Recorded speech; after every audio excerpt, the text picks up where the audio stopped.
team that he's used to seeing, but this guy really knows how to pitch. You know, before he left to go over to the senior circuit, that would be over to Miami last year, he was a pretty good pitcher against the Detroit Tigers. His number is not bad at all. Career-wise against Detroit, you see 18-10, very respectable ERA, 24 quality starts, and he's also very good against the American League Central.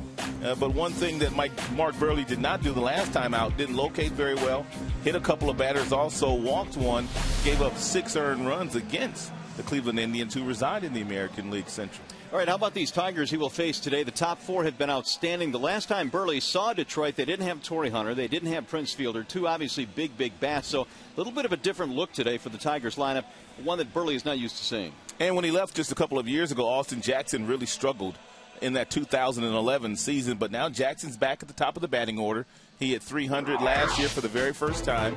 Torrey Hunter now has a Tiger uniform on. Last time Buehrle saw this Tigers team, there was no Hunter, there was no Fielder, but there was that guy Miguel Cabrera. And these 4 guys are off to torrid paces and starts this year for the Detroit Tigers, and very much looking forward to see how they attack a very good pitcher in Mark Buehrle. Big day yesterday for Miguel Cabrera. So Cabrera with 4 hits yesterday, just really starting to get going now, it appears. He is so impressive. He is simply the best right-handed hitter that I've ever seen in the game as far as driving the ball the other way. And not only does he take it the other way for singles, but he can reach the seats to right field better than any right-handed batter in the game today. And then when he knows you're not really going to give him a whole lot to hit, he goes to that 2-strike approach where he doesn't pick the foot off the ground, simply lifts the heel up, which gives him a really good balanced position.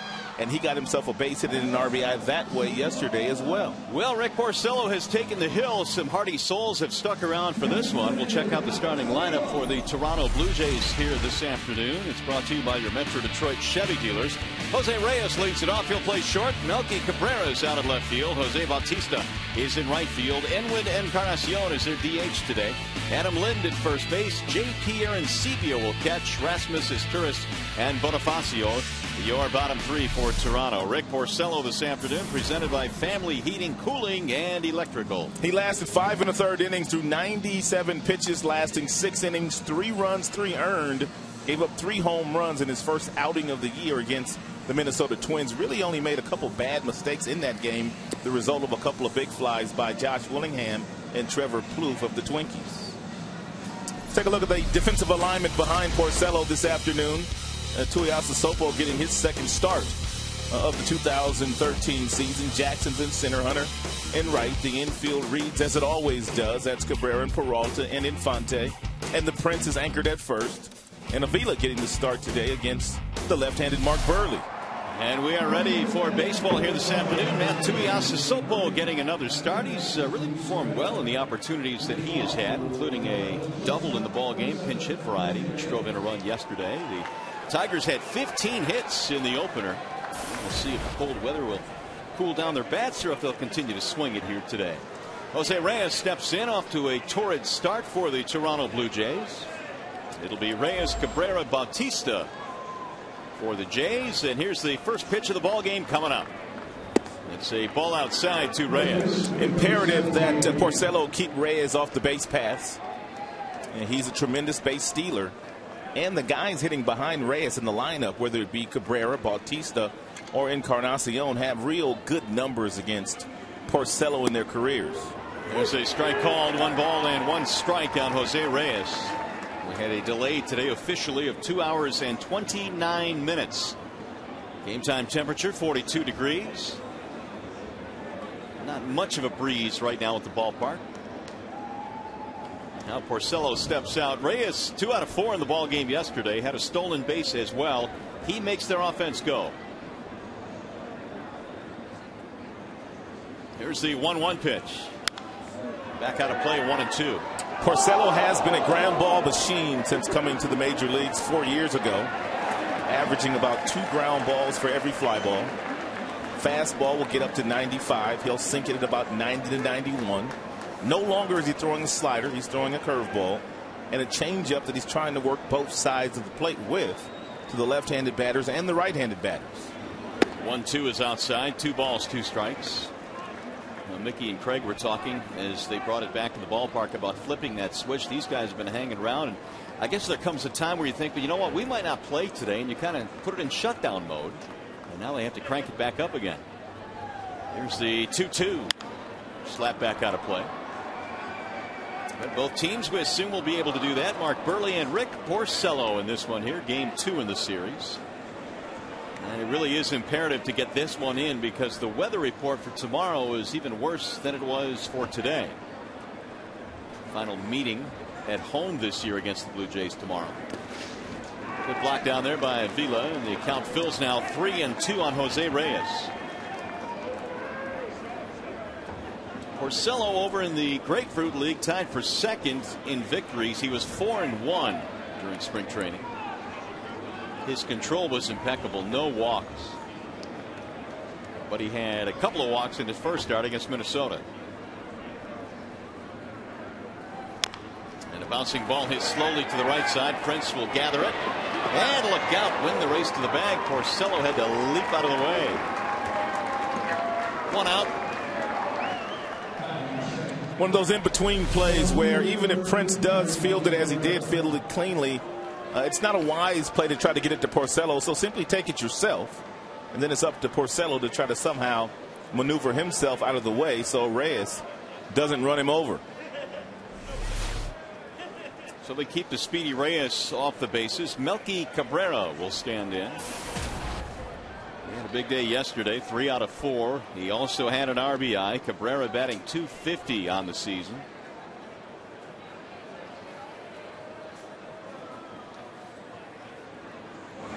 And Porcello starts him off with a pitch up high, 1-0.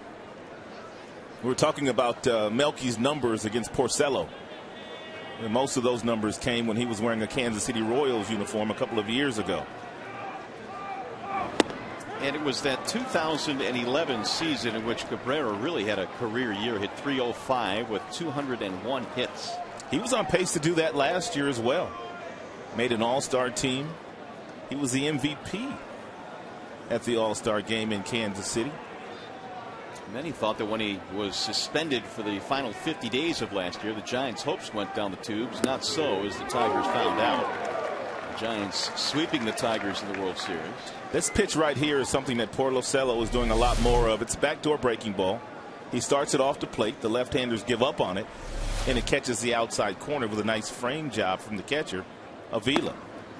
Outside, 2 balls, 2 strikes on Melky Cabrera. And by doing so, Jeff Jones believes that Porcello's numbers will get better against left-handed batters. Left-handers have hit over 300 against Porcello just about every year of his big league career. Another breaking ball bounced toward third. Cabrera has it there. Melky Cabrera is out, and there are 2 gone. A couple of ground balls for Rick Porcello to start this one. He's going to bring Jose Bautista to the plate. A dynamic power hitter who missed 3 games prior to this series with a twisted ankle, but he came back yesterday, and the Tigers held him to 0 for 4. He's got one of the quickest bats in the game. Unbelievable bat speed. Stands right on top of the dish. Ball 1 inside.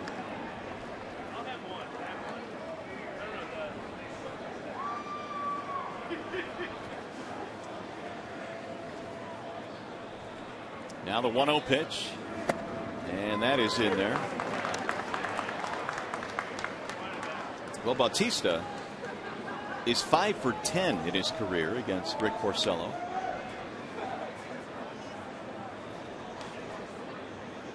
Here's the 1-1 coming home.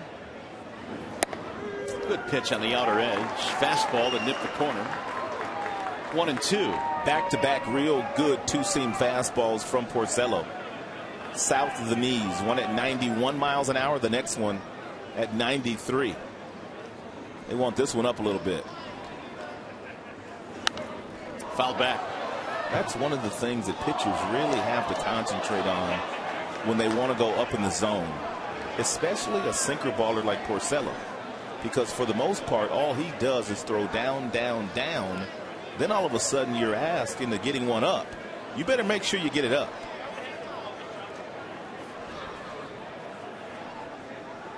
Checked it. They want the appeal. No, he didn't go. What a pitch, though. Outstanding curveball by Porcello. Good call by Angel Hernandez. He's taking no chances down there at first base. Covered up. Here's the 2-2. Fly ball in the air toward left center. Not deep. Tuiasa Sopo on the run to haul it in. 1-2-3 inning for Rick Porcello. Here come the Tigers against Mark Burley.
Frame as he chats it up with Jeff Jones, the pitching coach. Here is the Tigers starting lineup today, presented by your Southeast Michigan Ford dealers. Jackson, Hunter, Cabrera, your top three, no changes there. Likewise, fielder is the first baseman Victor Martinez back in the lineup today. The DH, Matt Tuiasa-Sopo in left. Peralta, Avila, Infante, your bottom three. For the Tigers, Mark Burley is on the hill for the Blue Jays. His first start coming back to the American League was not a great one for him. 5 1/3, 7 hits. Gave up 6 earned runs, struck out 4, walked 1, and hit 2 batters in that game against Cleveland. Burley, as you know, likes to work quickly. Former Chicago White Sox left-hander. Piled up a lot of wins, a lot of innings. Missing outside, and the count goes to 2-0 on Austin Jackson. And Burley also one of those guys, at least he was when he was pitching for the Chicago White Sox. Drilled to center field. That's going to drop. Base hit. That whatever sign A.J. Przinsky would put down, Burley would simply throw that pitch. He never, ever shook his catcher off. Take a peek at the Tim Hortons defense here today, put out there by John Gibbons, the manager of the Blue Jays. Lind at first, Bonifacio at second, Reyes, the electrifying Jose Reyes at short. His Torres is at third, Aaron Sebia behind the plate. And in the outfield is Cabrera and Rasmus and Bautista. Well, how many times have we seen Jackson lead off an inning, get on base? We'll see what Hunter now can do to move him up. He's a strike call. He's got to be careful with Mark Burley on the mound. 85 pickoffs for Burley since the beginning of the 2001 season, which is #1 in the major leagues. You can't get a good jump against him. Therefore, there's a lot of double plays turned behind Burley because he throws lots of ground balls. Wave and a miss, and now quickly Torrey behind in the count, 0-2. Hunter has seen Mr. Burley a lot, especially in their days in the Central. 21 of 88 at .239 average, 3 long balls. Hunter off to a .424 start. 3 more hits yesterday. Ball high, including hit number 2,000 in his career. That's a lot of big league knocks.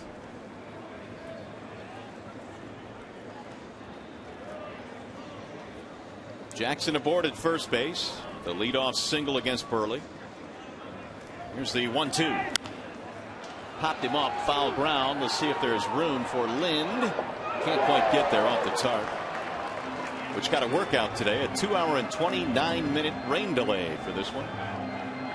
Mark Burley's pickoff move to first base is so good that even though Austin Jackson doesn't have an aggressive lead over there, his first step had been back every single pitch that he has thrown to Torrey Hunter.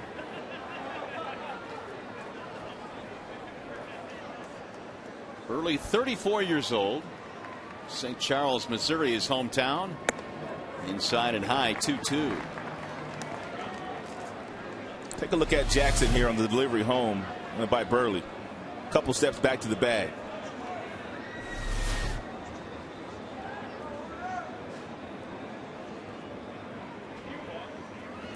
Ground ball, third base side. It's foul just outside of the bag. Mark not going to overpower you with his fastball. It will get up to about 85 on occasion. He might touch 87. Likes to cut the fastball, likes to sink it, has a curveball, and a very good changeup.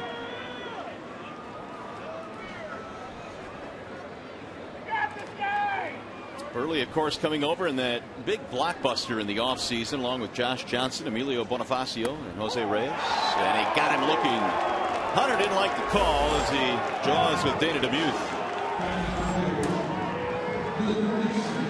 This might be one of those afternoons where both teams need to take those bats off the shoulders, because we saw a couple of pitches to Bautista from Porcello that were at the bottom of the strike zone that were called strikes as well by Dana DeMuth.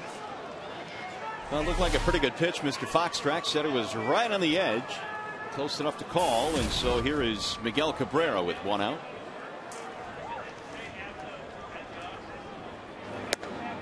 He looks at ball one outside. 4-hit day yesterday for Cabrera. And that means his average is climbing. It's up to 393.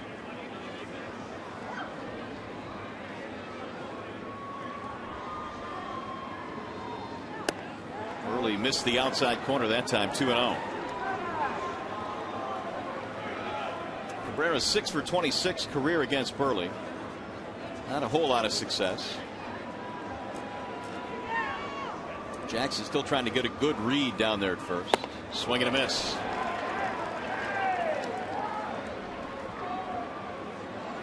"13-game winner last year, Burley, over with the Marlins in the National League.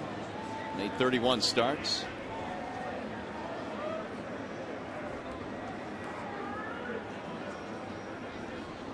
Here's the 2-1. Hammer down the right field line, slicing though. 2-2. You get a foul ball today, you deserve it. Hanging around in the cold weather and the long rain delay. Nice little souvenir to take home.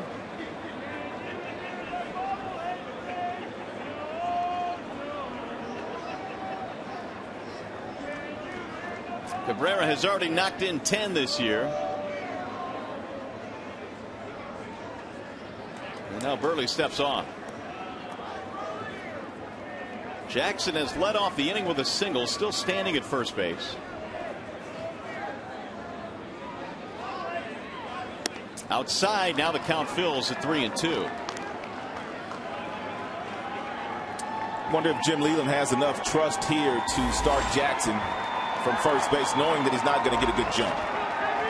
And the trust that he would have is the fact that he believes Cabrera would not strike out. If Jackson does run and Miguel strikes out, they're going to throw him out. Nope, he was headed back in the bag, and there's a line drive to left. Base hit. Jackson hits the bag at second, coming to third, and he's in there standing up, and Cabrera has a single. Very patient at bat by Miguel Cabrera. And Burley really didn't give him anything good to hit until the 3-2 pitch where he had to come over the plate. And Miguel stayed back long enough on the changeup to hit it off at the end of the bat in the shallow left field. And Jackson, obviously, after the ball was delivered, he could see the play right in front of him and no problem getting over to third base. Early scoring opportunity. Bring up Prince Fielder. Batting .308. 2 for 3 yesterday. Doubled in a run his first at bat. And he looks at ball one.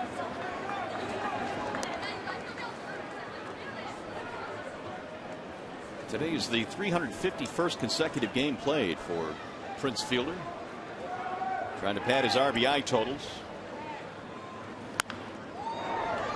Back into the seats it goes. 1 ball, 1 strike. 9 driven in so far for Prince.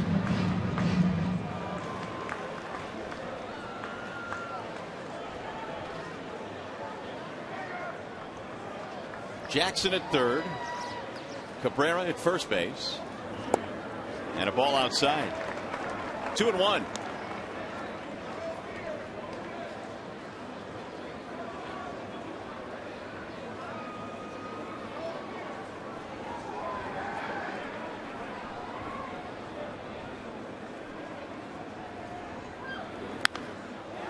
They'll get back out of play. 2 balls, 2 strikes.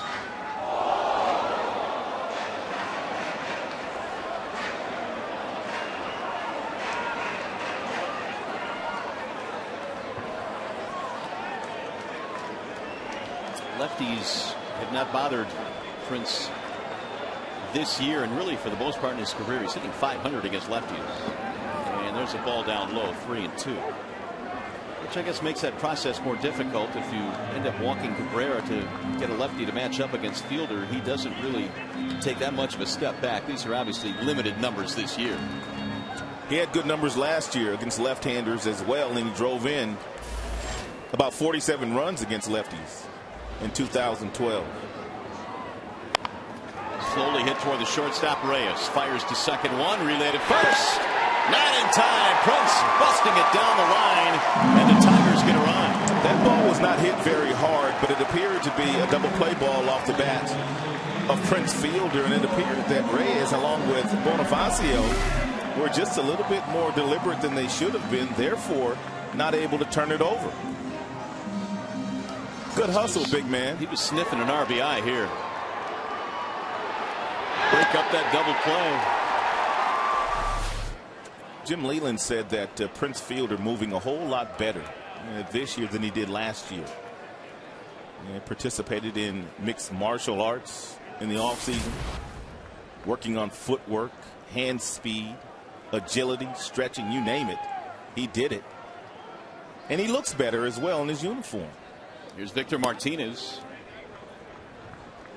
And Martinez, when you look at career numbers, has feasted against Burley. Well, no wonder why he was pretty much fighting to get into the lineup today with those 8 stitches on his right thumb. Now the 1-0. 1 ball, 1 strike.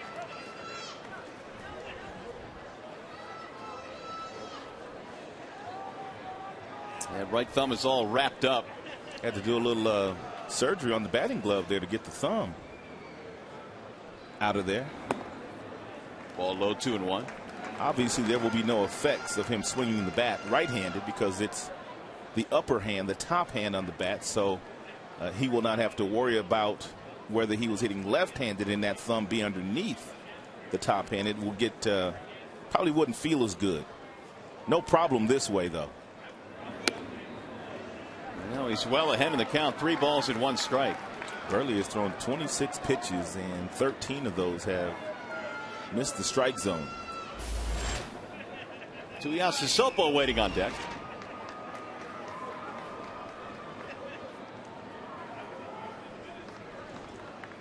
Here's the 3-1. Right back to the mound. Burley will make the play. Has plenty of time.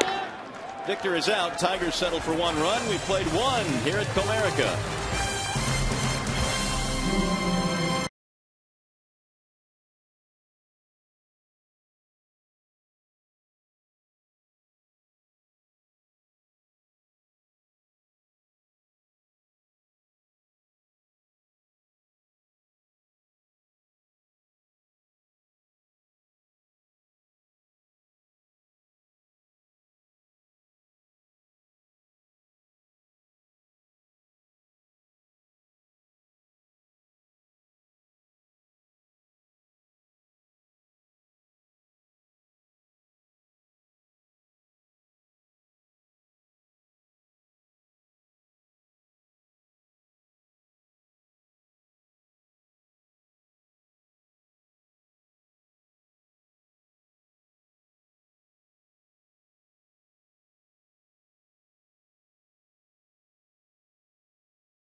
Detroit is brought to you by Comerica Bank, a part of Detroit and the community since 1849.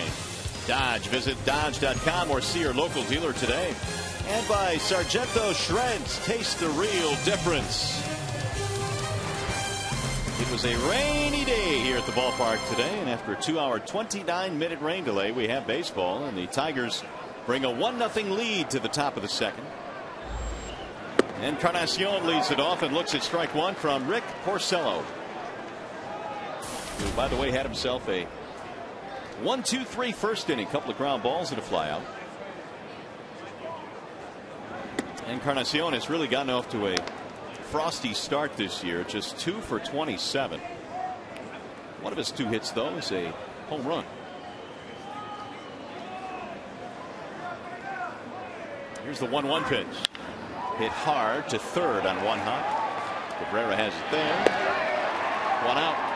Looks like Porcello taking a page out of Sanchez's book at how Sanchez was able to maneuver his way through this Blue Jays lineup yesterday. Most of the fastballs were located well down and away. And from the right-handed batters, he mixed in some good breaking balls. Also some nice changeups. And if Rick can do that and keep the ball away from a lot of these hitters, he can have the same kind of success that Anibal had yesterday. Yeah, Mr. Sanchez was good for the Tigers. Retired the last 7 straight that he faced. He was really good. And as Jim Leland said before the day today, once you get your starter into the 7th, it really takes a lot of that pressure away of trying to figure out how to meander through the last couple of innings of the game in terms of dealing with your bullpen. And that's where he wants all of his starters, obviously, to get. Sanchez showed yesterday why the Tigers elected to bring him back on a 5-year contract as he hit the free agent market for the first time last offseason. Big swing there by Adam Lind. Down the stretch, Sanchez was tremendous into the postseason. Didn't really show up in the wins and loss record because there wasn't a lot of run support, but he was pitching some really effective baseball.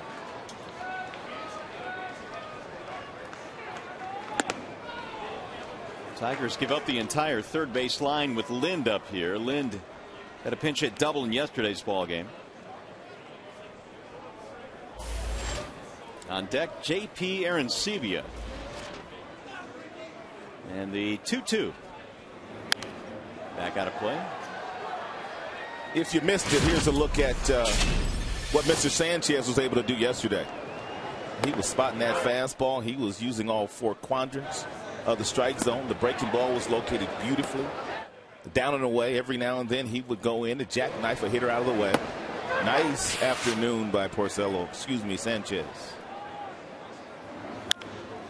Another foul, back out of play. Already we've seen Porcello to the left-handed hitters throw quite a few of those backdoor breaking balls.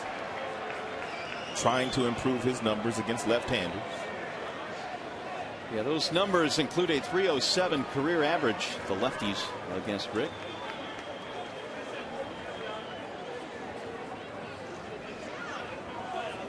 Here's the 2-2 pitch again. A little bit high. Dan and Lemieux thought about it. Crowd wanted it, but it missed. 3-2.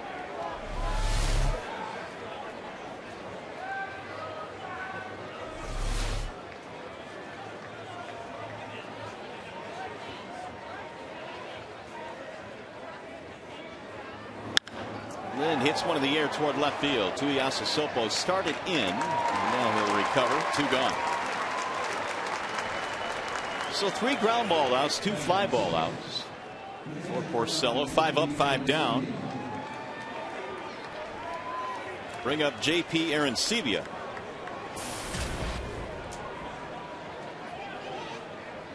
Hitless in yesterday's ball game. The average of 296. He's already hit 3 home runs this season for the Toronto Blue Jays and almost hit number 4, but Don Kelly robbed him yesterday.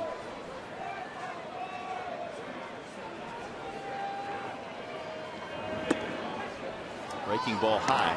1-0.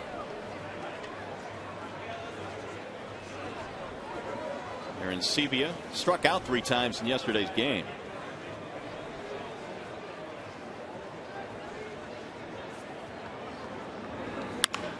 He'll shoot this one to the gap in right center. It's down, a base hit. Good approach there by Aaron Sebia.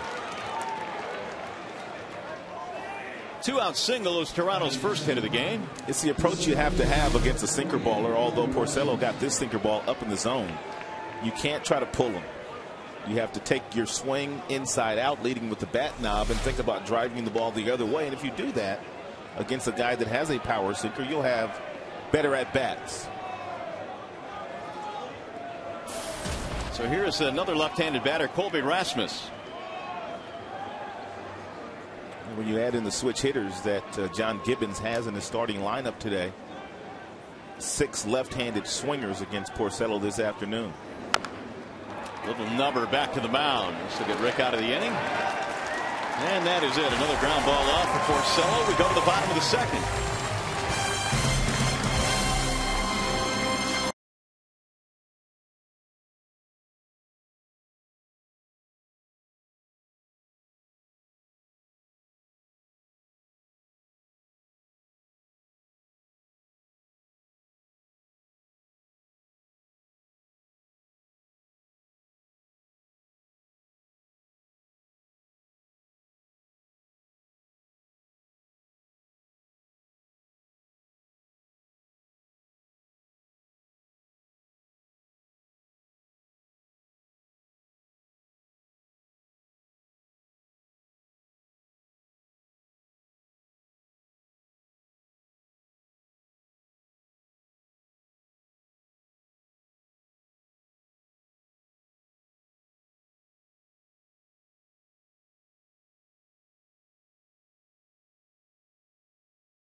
Bottom of the second here at the ballpark. And Matt Tuiasosopo will start things off. It'll be Tuiasosopo, Johnny Peralta, Alex Avila facing Mark Burley. The first pitch is outside Matt. 1 ball and no strikes. Tuiasosopo had the RBI doubled yesterday. Hits a ground ball towards second. Bonifacio bobbles.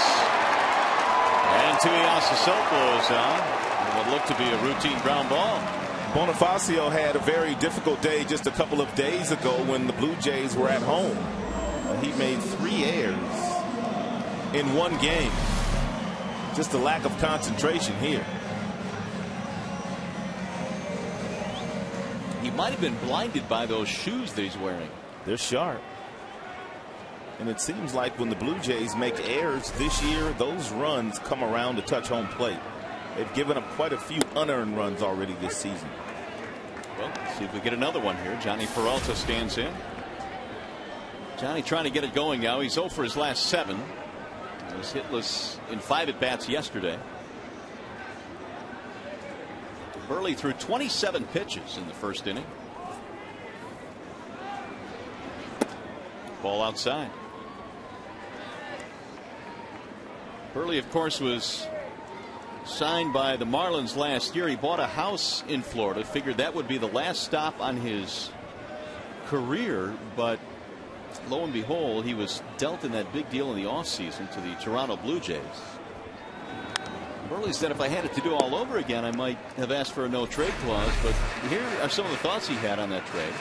I'm upset with how things turned out in Miami, just like the fans in South Florida. I was lied to on multiple occasions, but I'm putting it behind me and looking forward to moving on with my career. So some pretty pointed words there by the veteran Burley. A lot of their veteran players had those same types of words. Jose Reyes, said he was told to go ahead and buy a house in Florida. You won't be traded. He says he's glad that he didn't buy one. That's why Burley said, I should have asked for a no trade clause in that deal. He did not, but he looks at this Blue Jays team and he's happy to be in Toronto. Hard hit into left, base hit. Peralta snaps that little mini slump. 2 on, nobody out. Hey, join us again tomorrow. The Tigers continue their series with the Blue Jays. Coverage begins at noon with Tigers Live. It's the Tigers and Jays tomorrow at noon right here on Fox Sports Detroit. Alex Avila has decent numbers against Mark Burley in his career, but hitting just .227 this year. And possible rain coming. We might see him square the bunt here with nobody out and give Omar Infante an opportunity to drive in a couple of runs. 4 for 11 career against Burley. We'll see if he's thinking bunt. He is not, and looks at strike 1.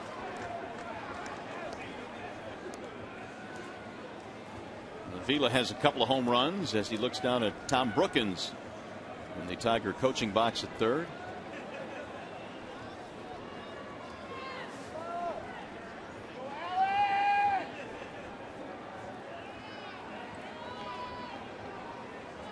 The 0-1 pitch.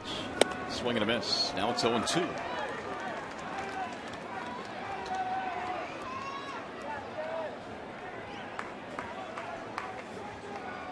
Burley gave up 2 singles and a fielder's choice ground ball in that first inning. Get the Tigers a run. Now they threaten here with nobody out in the second. Right back up the middle off Burley. It'll roll to Bonifacio. They'll flip to second 1 and they'll get a double play. 1-4-6-3.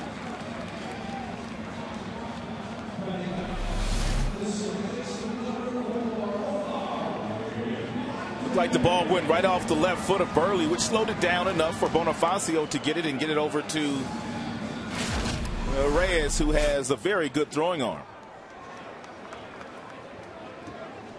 How about this play off the foot a couple of years ago?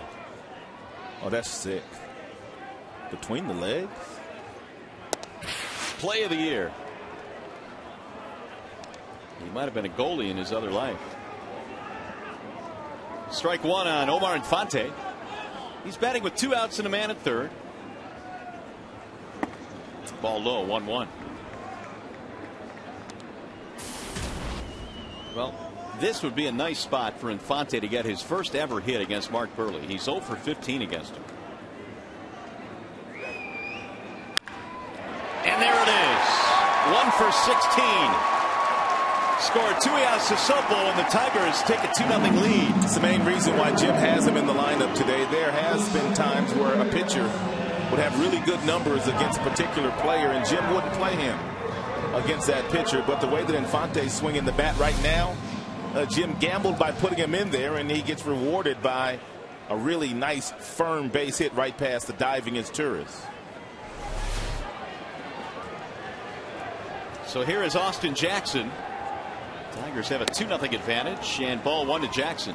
So another one of those runs come along to jump up and bite the Toronto Blue Jays, one in which their defense made a mistake. Hunter in the air, right field. Bautista is there to retire the side. Tigers grab another run, and you're watching Tigers baseball today, presented by Bell Tire.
is brought to you by Arby's. Try the mighty taste of Arby's new Mighty Minis today. Arby's, slicing up freshness. And by the wireless receiver only from AT&T U-verse. Visit AT&T.com/free for your TV. Rethink possible. Well, the Tigers have a 2-0 lead now as we head to the top of the third here at Chile Comerica Park. They got a run in the first, a run in the second. And the Tigers have gotten a little bit to Mark Burley. Big 2 out here by Infante in the bottom of the second, extended the lead. And now it's going to be Myceris Turris facing Rick Porcello. It's Turris, Bonifacio, and Reyes. Porcello has given up just one single so far. And a ball outside to is Turris, who is playing third base again today. Brett Laurie, the starting third baseman, has an oblique injury that he suffered in an exhibition game playing for Team Canada in WBC. They say he's down in Florida working at their spring facility and doing everything of baseball activity except playing in a game. So there's no timetable, I guess. It's going to be at least another 3 weeks or so. Wow. He's a good player. Here's the 1-1 pitch. 2-1 the count. Is Turris 0 for 4 yesterday. Spent 8 seasons on the West Coast with the Angels.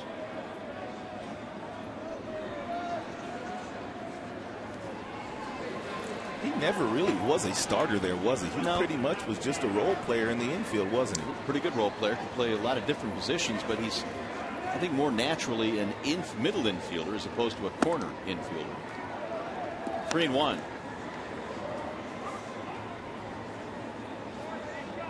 Turris has hit 1 home run this year.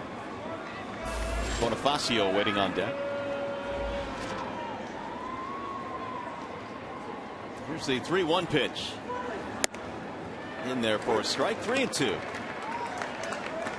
Speaking of those Angels, they've gotten off to a really slow start. Josh Hamilton has struggled. Blue Jays not off to the type of start they were hoping for with the buzz created by all of the changes in the offseason. But it's still so very early that you just can't get overly disappointed or overly excited about your team's start. Well, their starting pitching has over a 6 ERA. Runners in scoring position, the team hitting 135. They've made quite a bit of costly errors as well. There's a base hit for his Turris. Well, we have an opportunity. Back to the studio we go for a game break. Here's Mickey York.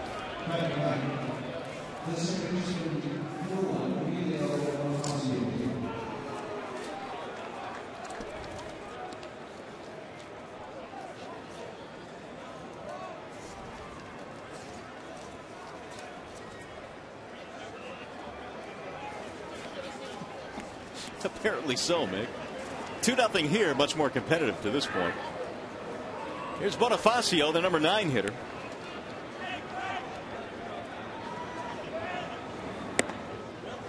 In there for strike 1 on Emilio. There's the ratio on Mr. Porcello. Porcello shouldn't forget about his tours over at first base. He stole 17 bases last year and was caught only twice.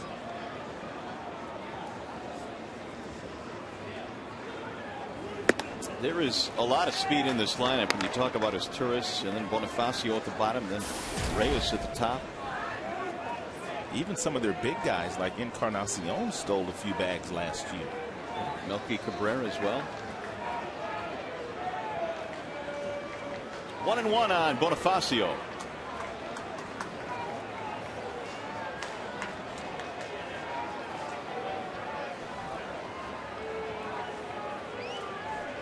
Even the hint of speed can have an effect on how the defense will defend you, as Cabrera is on the cut of the grass at third, which opens up a little bit of the left side of the infield.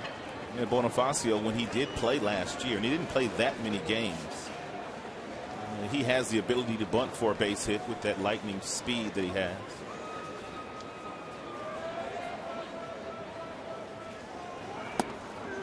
Strike call. We saw that speed on display yesterday. He tripled in the ball game.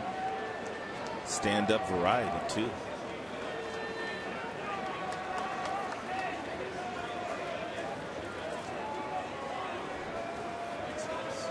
Porcello is ahead in the count after the leadoff single by Izturis. Now the 1-2. Checked it low.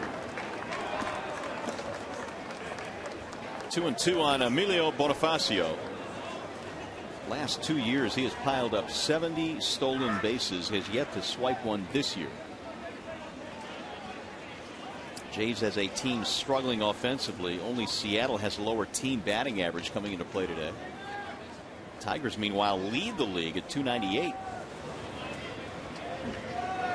Bouncer back up the middle, could be two. Peralta tags the bag. One. There is a tailor-made double play. Real nice job there by Porcello. 5 pitches into the at-bat. Izturis at first with good speed, couldn't get a good jump, and he finally gets the ground ball that he was looking for, and he gets the double play turn for him. Well, that ground ball, no surprise. The Bernstein advantage brings you the scouting report on Bonifacio. Almost 82% of his outs this season have been via the ground ball, and Porcello, of course, is a ground ball pitcher. So that is a match made in heaven, and Reyes will step in now with the bases empty.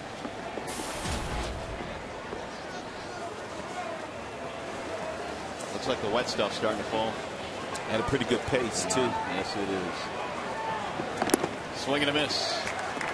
1 ball, 1 strike.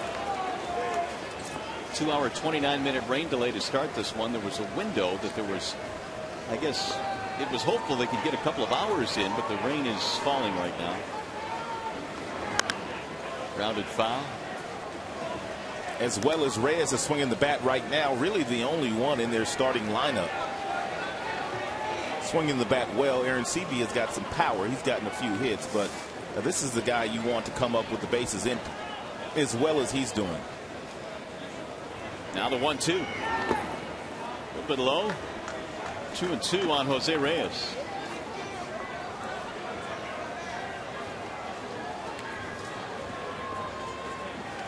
Tigers will do everything in their power to get this game in today because the forecast for tomorrow is dreadful. The 2-2. The slap foul. That and the fact that the Blue Jays only make one trip here to Comerica Park, although they both have a mutual off day in the month of August. Mark Burley has given up 2 early runs to the Tigers. We're playing in the top of the 3rd. And the 2-2. Had a real nice conversation with John Gibbons this morning. About 15 minutes down in his office, talking about Reyes, talking about his bullpen. He also shared the story with me, which led to him being hired for the 2nd time by the Blue Jays. We'll get into that a little bit later in the broadcast. Here's the 2-2. Swing and a miss. Reyes is out of there. Porcello has a strikeout. That'll be his first of the afternoon. Nothing comes of a leadoff single. 2.5 in the books.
The third at Comerica Park. The Tigers on top in this one by a score of 2-0. Mark Burley back to the mound. He gave up one in the first, one in the second. And Torrey Hunter takes ball one outside. It'll be Hunter, Cabrera, and then Fielder. 2, 3, 4. And the Tigers starting lineup today.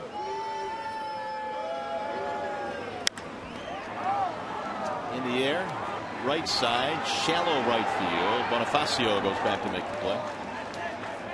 Torrey's 0 for 2, one gone here in the third frame. Bring up Miguel Cabrera.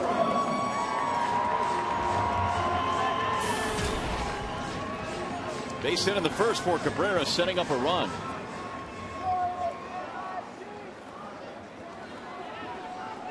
Cabrera had a 3-run shot in the ball game yesterday. Avila also hit one out in yesterday's game.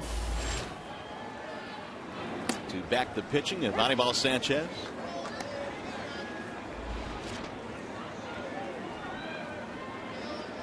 Here's the 0-1. Cabrera disgustedly walks out of the box after that last call. 0-2.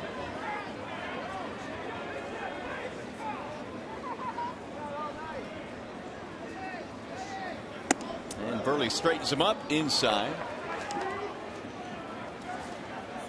12 straight seasons of 200 or more innings for Mark Burley. 12 straight years. That's outside, 2-2. That requires some durability. A little bit of luck along the way to avoid injury. And of course a whole lot of talent. In the air, shallow left field. And caught on the run by Melky Cabrera. Hey, just a reminder as you enjoy a cold one to look forward to Miller time later in today's game. It is brought to you by Miller Lite. 2 up, 2 down. That'll bring up Prince Fielder.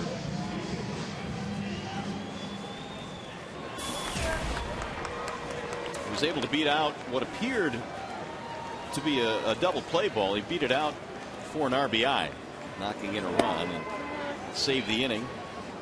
Tigers have 2 runs, 4 hits.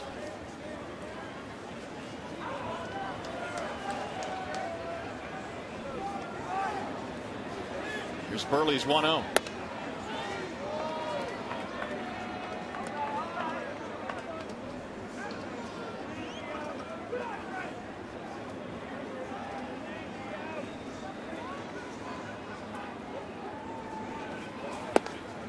A little bit outside, 3 balls, no strikes. You were talking about how Burley in his Chicago days never shook off A.J. Pierzynski. Do you think that'll be the same case here, or will he have to get used to a new catcher?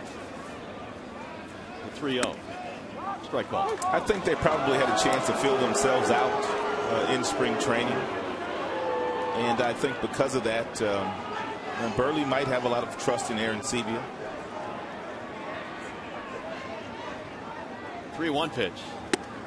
And there's ball 4. Fielder waits a beat to make sure, and a 2-out walk. Burley's one of those guys that just doesn't like to think a whole lot. He knows exactly what he wants to do. He's going to give up a lot of hits, but we've already told you he holds runners very well, so you can't get a good jump off of him. And therefore, since the beginning of the 2001 season, no one has thrown more double play balls than Burley. He's already thrown 1 today here as well. And I think you hit a good point. I think part of the reason he is so fast in his pace is the fact that he does just pick up the sign and throw. Missing outside, ball 1. Victor hit one right back to the mound. He's 0 for 1.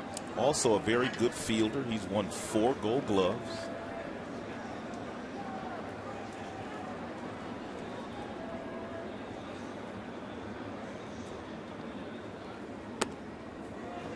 One ball, 1 strike.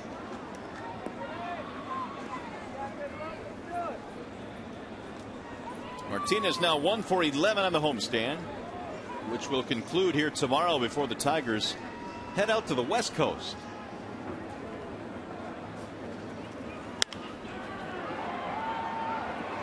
One and 2. The Tigers came into play today with a record of 4-3, 1 over the 500 mark, and the Blue Jays at 2-5.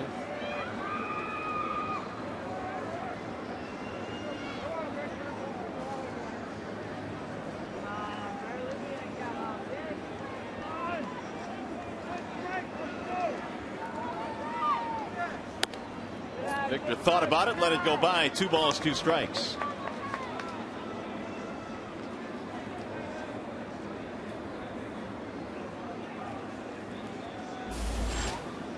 Tuiasosopo would bat next if Martinez keeps it going.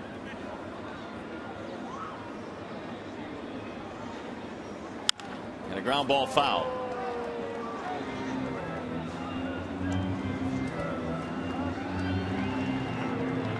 Frustrating season last year for Victor. I mentioned that there was some talk that he might be able to come back late last season. That got a lot of folks excited because everybody was thinking about that 3-4-5 with Victor back last year, but they decided to take it easy on his return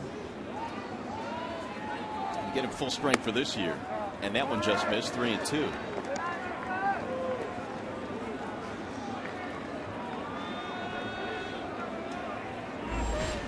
.60 now thrown by Burley, and you see his ratio not all that good. Fielder will be on the move here with 2 outs. Sends that one in the air to center. A lot of room out there for Colby Rasmus. And that'll be it for the Tigers. No runs, 2-out walk on our way to the 4th.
Just 2 ground balls for every fly ball that he throws. And for the most part today, he's done a nice job of getting the ground balls. He's kept the hitters off balance, whether it be the left-handers or the right-handers.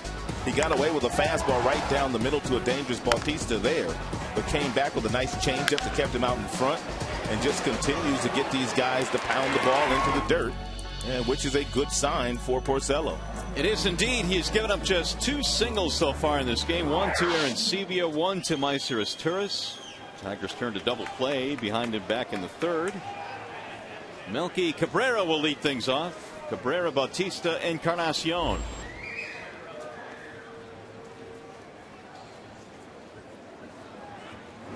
Cabrera swinging on the first pitch, fouls it back out of play. Melky last year was hitting .346 when he was suspended for the final 50 days of the season for performance enhancing drugs, and a big bat out of the San Francisco lineup. There's a strike call. Yesterday picked up his 1,000th hit, signed by the Blue Jays in the offseason.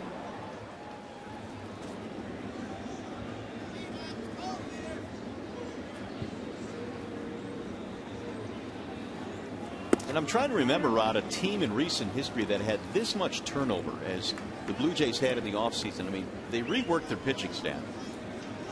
Now they got Reyes, they got Melky Cabrera, they got Bonifacio, they got Turris. New manager. New manager, right. The 1-2 is outside, 2-2. They acquired a lot of talent. That is for sure. Look at the free agents. You mentioned some of those guys. DeRosa, Blanco, Cabrera's, Torres. Then the big trades that they made with New York and also Miami.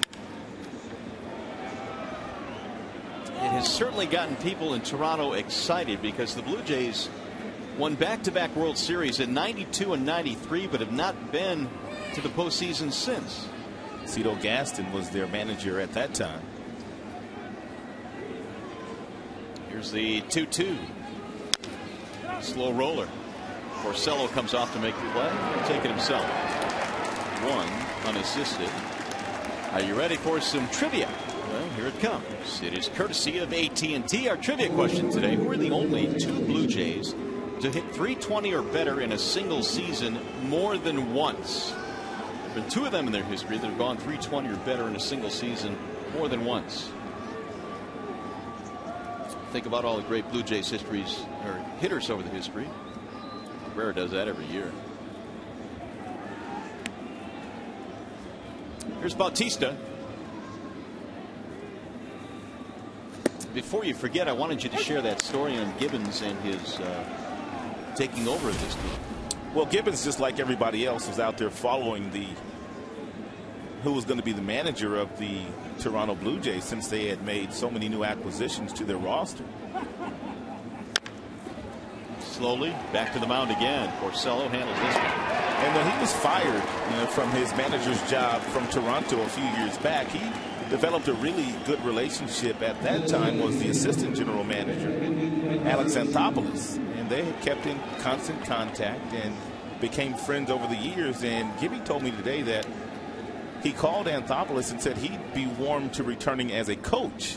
Really? Not knowing that Anthopoulos had ideas of bringing him back as a manager, and he went up to Toronto for a weekend and he started to ask him a lot of questions. And Gibby said by the time the third day rolled around, he felt like he was being interviewed for the manager's job. So he stayed around one extra day, and then Anthopoulos told him, I don't want you to coach, I want you to manage the team. And then Gibby said he told Anthopoulos, now how are you going to pull this off? Well, he was the skipper 04 through 08. And they had a .500 record under his guidance through those years. Well, they pulled it off, apparently. You usually get an opportunity to manage again, right, if you did a pretty good job. And he was a .500 manager. But you usually don't get a chance to go back to the same club. Now the 2-0. Sounded like a broken bat. It's a fair ball. To the corner it rolls. Encarnacion will take him any way he can get him these days. He has been struggling. That is a 2-out broken bat double.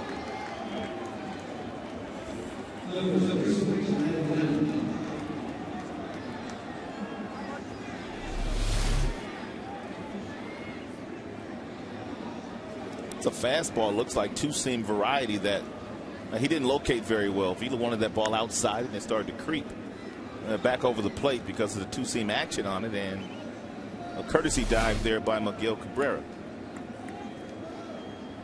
First double of the year for Encarnacion, and just his third hit overall this season. He'll keep it alive now for Adam Lind.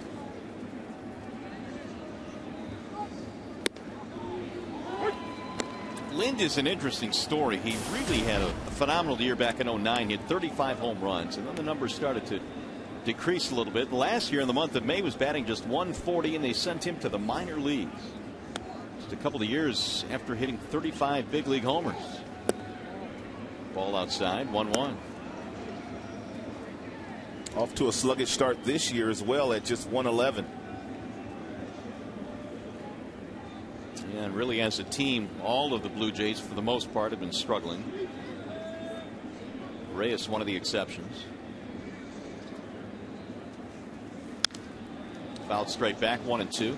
If you're the Tigers, you're very happy at the fact that you're catching the Blue Jays when they're not swinging the bats the way that they're capable of swinging the bats, because you know before it's all said and done, with as many good hitters as they have, they're going to heat up. Yeah, this slow start will end at some point. And you would imagine Bautista will get it going along with the rest of them, Encarnacion. But to this point, the Jays have scored 25 runs in the early going here, which is the lowest total in the American League.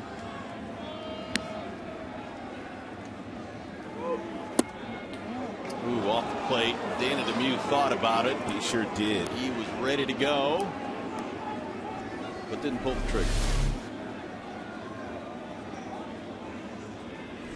Appeared to be a good call.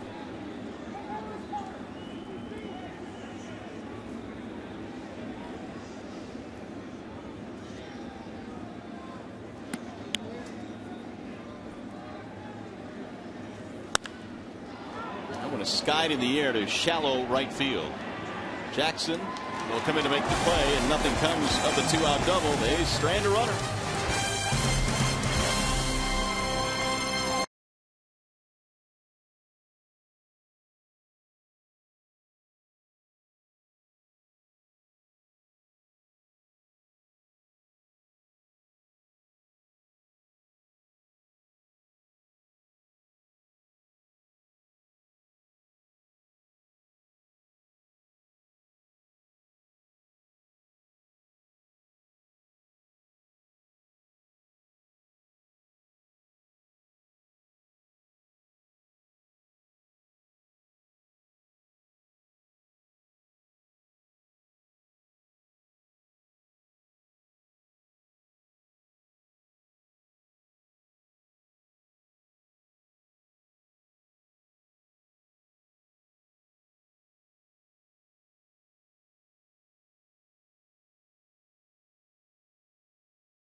Once again today in the first inning, a ground out, which looked like it was going to be a double play ball off the bat of Prince Fielder. He hustles, and Austin Jackson comes home to score. And Omar Infante was 0 for 15 in his major league career against Burley, and he comes up with a big 2-out knock in the second inning to drive in Tuiasa Sopo.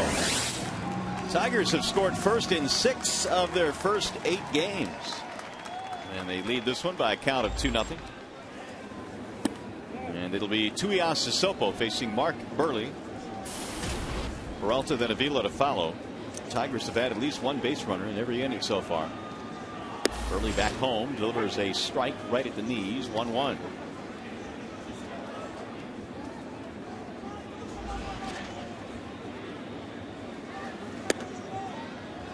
Up with the right hand goes Dana Demuth, 1-2.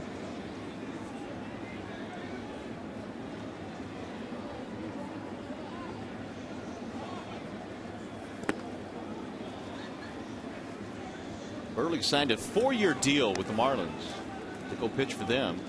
He told you his story. He thought he was going to be there to the end of his career. It didn't work out that way, but he is in Toronto now. That ball is hit toward left field. Playable for Cabrera. 1-0. Hey, by the way, see the Tigers battle the Blue Jays tomorrow. 108 start. Take advantage of the Super Spring Special upper box seats. Or get this, half price only $13. 866-66-TIGER or tigers.com. Maybe we should do a broadcast from the upper box. What do you think? I would like to do that when it warms up. Absolutely. I enjoyed what was that, a couple years ago we went down and right behind home plate. Did that game behind home plate? Yeah. That was a blast. It was fun. All the fans around us. Some of the fans were bringing us hot dogs. Remember that? Well, you got to like that. Always a fan of that. 1 ball, 1 strike on Peralta. Johnny singled back in the second. Going to sail down the right field line. Foul. Look out, they're diving for those baseballs down there.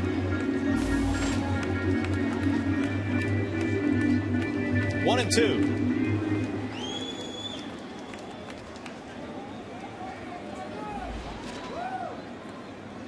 Here's the 1-2 pitch. Swing and a miss. Burley strikes out Peralta. That will be his second strikeout of the day. And now Burley will face Avila.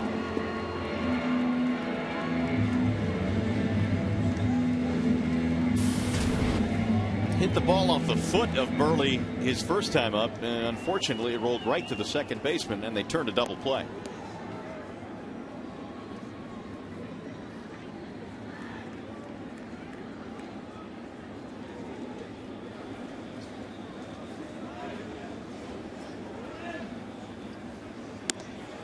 Hit for a strike, 0-1. Avila says he hasn't gotten much sleep the last couple of nights. New baby girl. What was her name? Avery? Avery Noel. Here's the 0-1. I saw him in the locker room yesterday. He was at his locker. He could barely keep his eyes open. Cup of coffee in his hand. Poor Alex. He's doing a good job. He's been a trooper. He's got a lot of help though. Granddad's here. Oh, no doubt. His mom's here. He's got a built-in babysitter with his little sister. He's dialed in right now. That he is. He's 2 out of 4 yesterday with a long ball. Baby was 19.5 inches and weighed 6.5 pounds.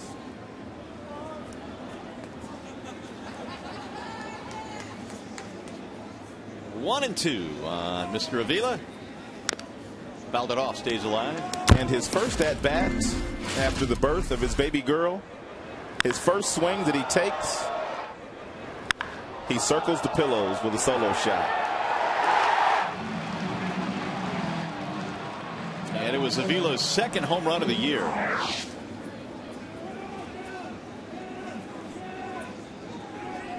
It's just an example of how Jim Leyland said he's been a little bit more aggressive lately, which is something Leyland has been trying to get him to do. And he's been telling him, first pitch strike, let it fly. And Avila has done a little bit more of that. That home run, evidence of that yesterday.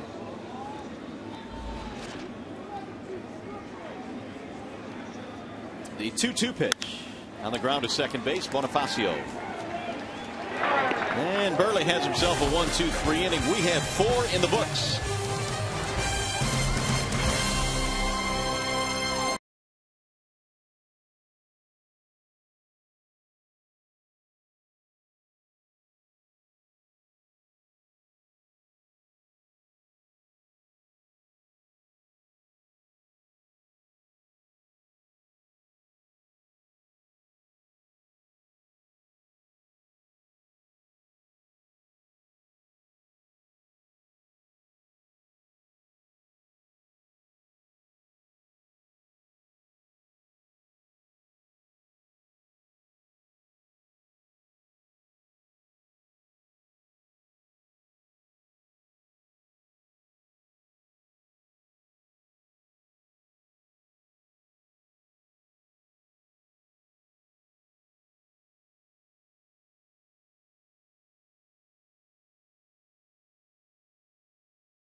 Is brought to you by Bell Tire. Get the lowest tire price, period. Bell Tire.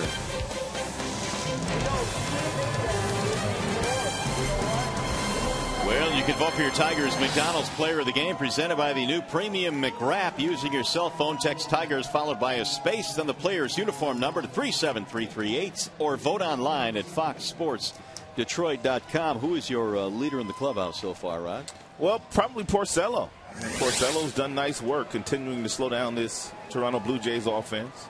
He's made some quality pitches. You and I are in agreement, at least so far. Porcello's been really good. How good? This good. No walks in 4 innings, 1 strikeout, 3 hits.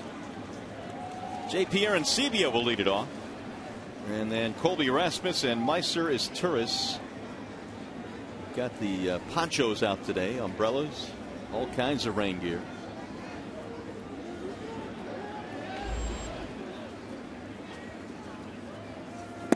And a ball down low to Arencibia, who starts things off here in the 5th inning. What was that I was watching on the pregame show today? I couldn't hear it, but it looked like some young girls invited Porcello to their high school prom or something of that nature. Yeah, there was a YouTube video of a young lady who made this video, and she tweeted it to me. Did you not get that tweet? I probably didn't open that one up, but I didn't look at it. Well, she went to the lengths of putting together a video and wanted us to give it to Rick because she wants to go to the prom with Rick Porcello. How about that? There's a ball outside. We'll bring you a little bit of that video in a smidge here, but Rick politely declined because they have a game that night, and it's obviously something he can't miss. But it was a funny video. Here's a 2-1 pitch, swing and a miss, and a big swing by Arencibia. I don't know if you've noticed this, but Rick Porcello is pretty good looking. Yeah, he's a handsome young man.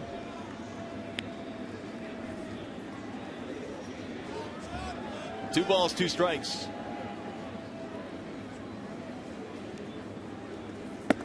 Low and away, 3 balls, 2 strikes.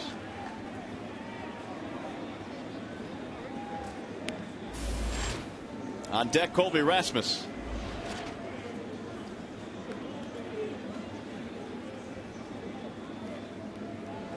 The 3-2 pitch. Right straight back to the screen. Rick gave up a double with 2 outs in the 4th, no damage. He got Lynn to fly out. Otherwise, a couple of singles have been scattered.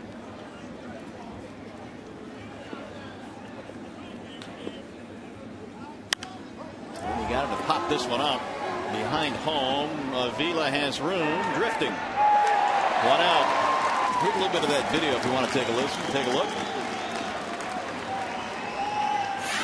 So he called me up and he's like, I want to go to prom with you. And I'm like, no, I'm going with Rick Porcello. And so then I hung up on him, and now he won't talk to me. He hasn't talked to me in 10 days. Oh my goodness. But you know what? It doesn't matter because I'm going to prom with Rick Porcello, guys. And here's part of the video, the other part of the video, which the girl shot. He didn't talk to me in 10 days. She told her boyfriend that she was going to the prom with Rick Porcello. Take and that. He wouldn't talk to her for 10 days. That's beautiful.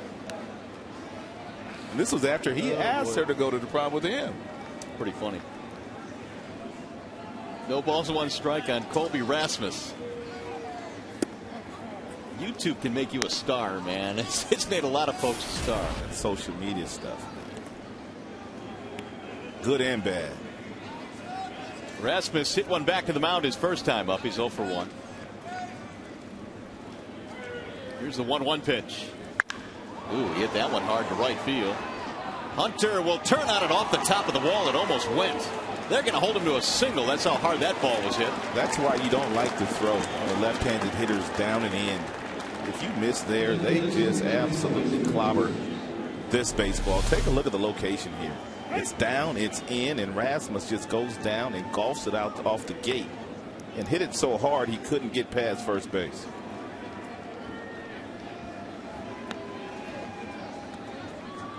I don't know if all his tools will show up in the big leagues, but he's got a lot of talent. Yeah, and when they do, they are impressive. Is Turris looks at a strike. Got the name of the young lady that made that video asking Mr. Porcello. Bethany Weiss was her name. She's a star now. Yes, she is. How do you think her boyfriend feels, though? Not real good. You got his name, too? No. And if I did, I wouldn't share it. Poor fella. 1 ball, 1 strike on his Turris. 2-0 in favor of the Tigers. We're in the 5th inning. 1 on, 1 out. It's Get another ground ball here from Porcello and try and get another double play.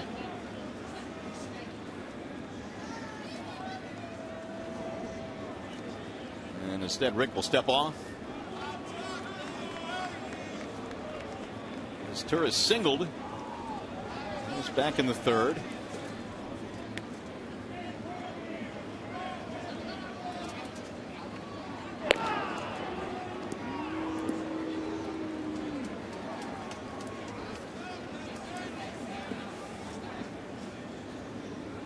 Porcello career against the Blue Jays 2-3, an ERA of 4.5.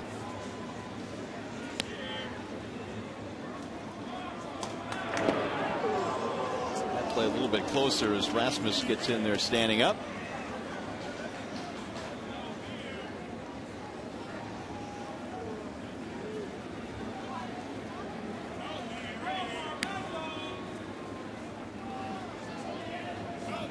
Runner goes and a ground ball off the glove of Porcello. Fonte will back him up though and play the carom for the out.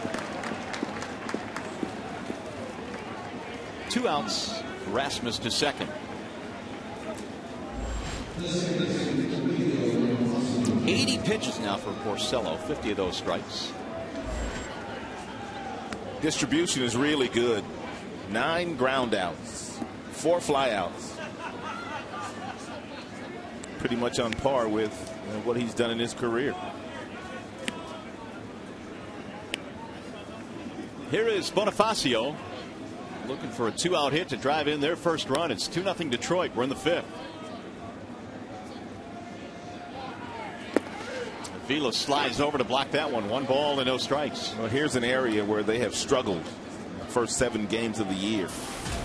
And coming into play today, their batting average is 135. With runners in scoring position, which ranks 29th of the 30 major league clubs.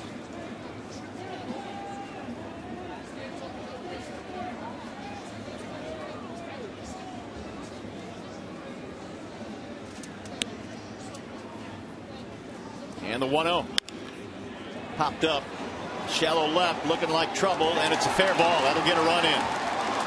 Bonifacio is on his way to second. And he'll pull in there with an RBI double. 2-1 is our score. 2-out bloop hit for Emilio Bonifacio.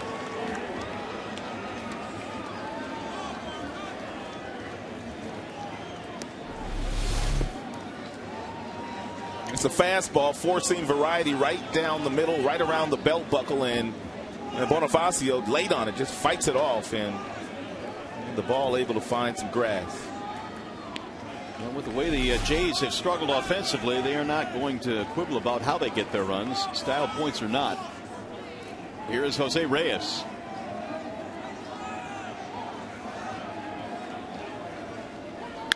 Bouncing ball to short, should get him out of the inning. Peralta has it there. Reyes is out. Inning is over. 2-1 ball game now, and you're watching Tigers baseball presented by Bell Tire.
5th, the AT&T trivia question again here this afternoon. Who are the only two Blue Jays to hit at least 320 in a single season more than once?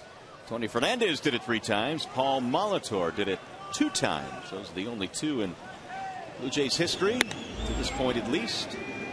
Tiger lead has been cut to 1 now. 2-1 is our score. Miguel Cabrera, well, he's done it 4 years in a row. That's how good he has been. A couple of batting titles the last 2 years. Infante singled in a run with 2 outs his last time up.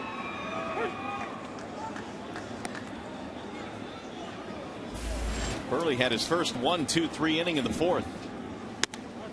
Outside to Infante, 3-1.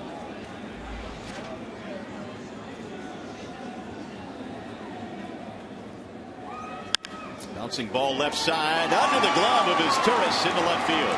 Exact same spot that Omar Infante got his first base hit this afternoon. And make sure you visit the life-size Detroit Tigers located in the Jefferson lobby of the Renaissance Center. For more information on April in the D, please visit foxsportsdetroit.com. And you've got the Verlander and Cabrera life-size bobbleheads hanging out there in the Jefferson lobby of the Ren Center. Check them out. April in the D in full swing. Tigers have their 5th hit. Now Austin Jackson, he's 1 for 2. 0-1.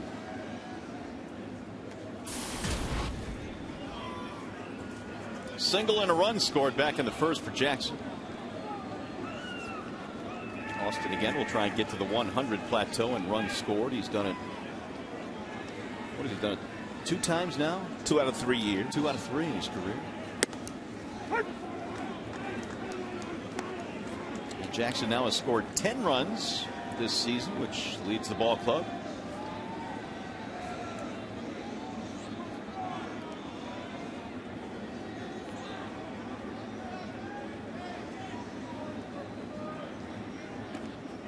Infante draws a throw.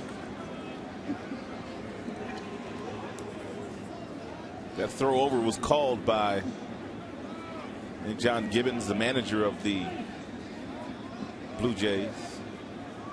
Good hit and run count for the Tigers.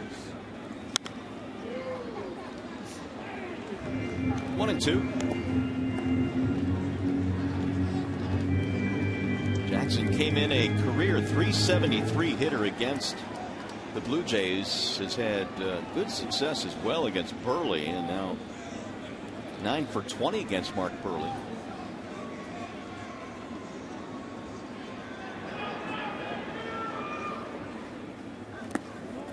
Aaron Sevilla stops it. 2 balls, 2 strikes.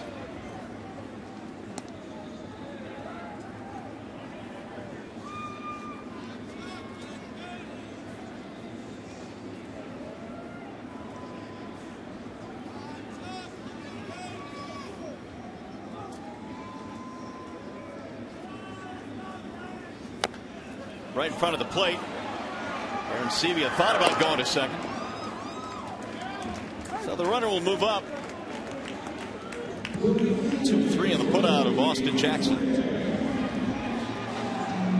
RBI opportunity now for Torrey Hunter.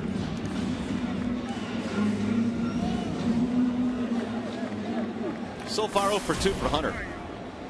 Torrey was telling an interesting story yesterday about his early days in the Twins organization when he had a pretty good ball game, had a 3-hit game, and found himself out of the lineup the very next day. And Tom Kelly approached him and said, "You're not playing today because in each of your 3 hits you pulled the ball. I want to see you go up the middle and go the other way." And he was trying to pound that point home to Torrey Hunter. And because of that, Torrey has incorporated that philosophy in his hitting style, which has produced over 2,000 hits, or exactly 2,000. He'll get over 2,000 maybe in this at bat. Well, usually you hear about a guy not playing the next day because he doesn't run out of ground ball. Well, that's the left center field. We'll count that one. That's going to get a run in. Infante comes around to score. Torrey Hunter remains red hot. Torrey Hunter loves to swing at the first pitch, and if you get it too close to the strike zone, He can whistle that ball right back up the box. That's not a horrible pitch by Burley. It's down, it's away, but Torrey able to go down and get it and rifle it into left center field. I think he's having a lot of fun in the old English D. It's got to be a lot of fun nestled in this lineup. That is pulled foul. Barely foul, third base out.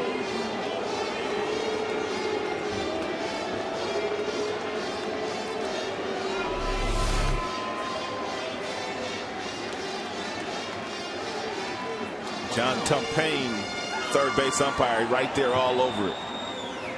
Ooh. Not sure he can get closer than that, but he had a good view.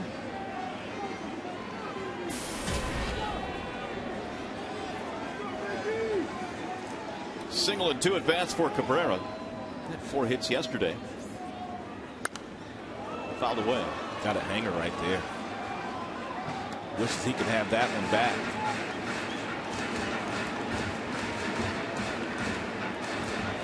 Tigers 3 runs, 6 hits, and the Jays a run on 5 hits.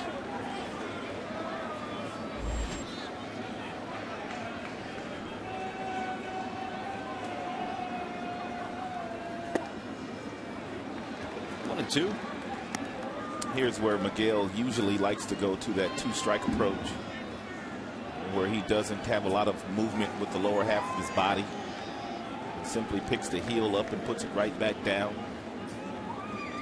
to make sure he doesn't get fooled on a breaking ball.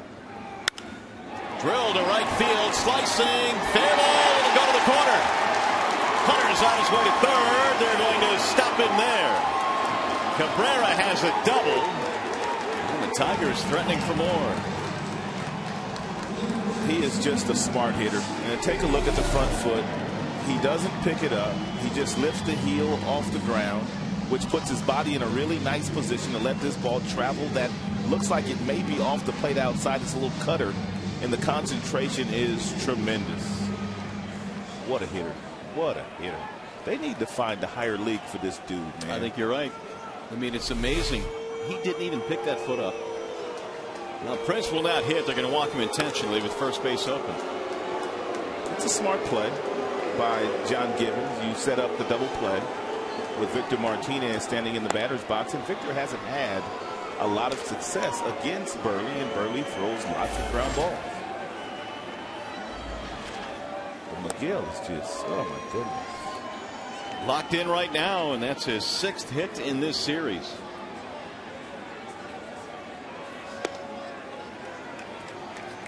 Intentional walk will load the bases. Tigers have a chance to break this open. As John Gibbons makes his way out to the mound.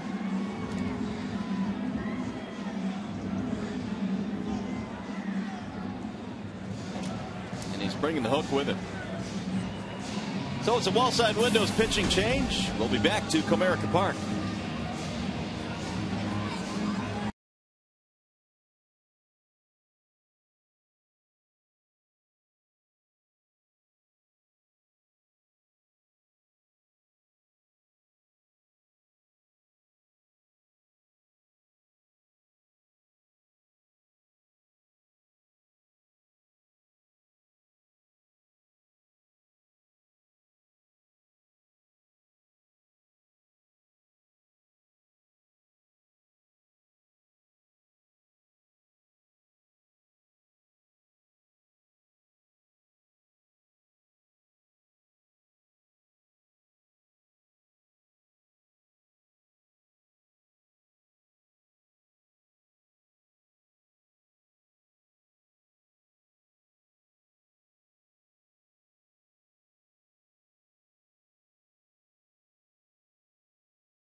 Farmers Insurance report card on Cabrera. Career against left-handed pitchers, .314, third in team history for Cabrera, who got 2 more hits against a lefty today. Mark Burley, a single and a double. Honestly, he hits everybody. Al Kaline said a couple of weeks ago that Miguel Cabrera is the best hitter that he's ever seen wear a Tigers uniform. And of course, Al played more than 20 years for the Tigers. He's broadcast for this club. He's been around it for years. Steve Delabar is the new pitcher now for Toronto. Delabar has some good numbers. He's got a pretty good fastball, get up to 94, 95. He's got a slider. And apparently Victor's going to be okay to bat left-handed, even though he has the stitches on his right thumb.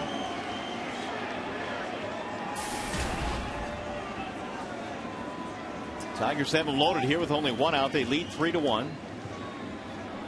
Martinez 0 for 2 against Burley. And Delabar delivers a strike on the outer edge.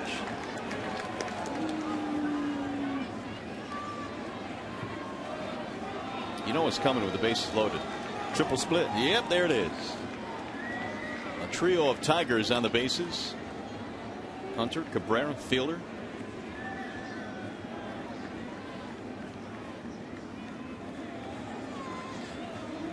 Delabar, a big strikeout artist last year. He had 92, which trailed only Tim Collins of all relievers in the American League.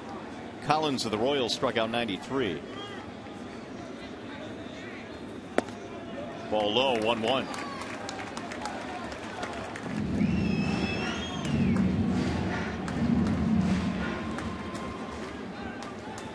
.337 career with the bases loaded.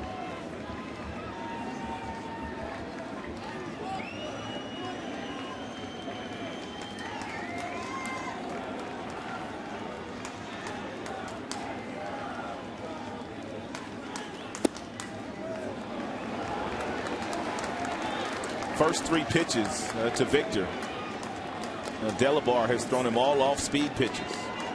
Now he finds himself behind the count, 2 balls, 1 strike. Predictable fastball count for Victor.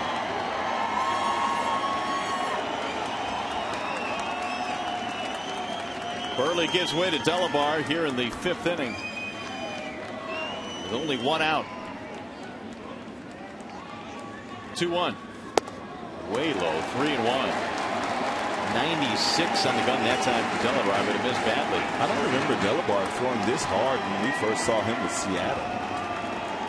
Split time last year with Seattle and Toronto, and yeah, I mean 92 strikeouts, but that last one coming in mid-90s.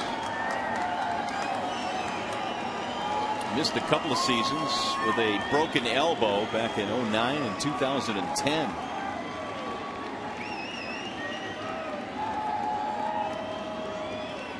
And he walked him. A bases loaded walk, and that run will be charged to Burley.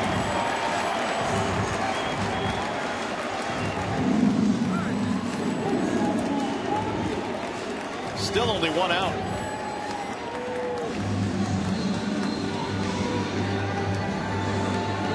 Andy Dirks picking up a bat. He will hit for Tuiasa Sopo.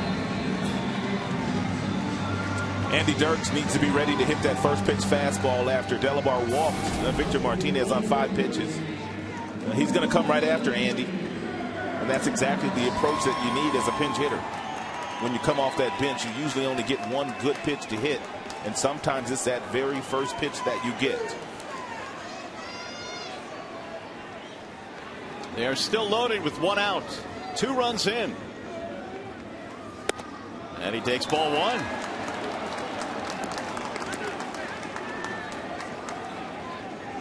The career pinch hitting numbers for Dirks are awfully good. .353. One of the hardest things to do in the game is come off the bench cold and get good swings against good pitchers. And another one in the dirt. This is a precarious spot now for the Blue Jays because they have Delabar coming in. He can't find the plate. He inherited a bases loaded situation and has already walked in 1. Bullpen quiet.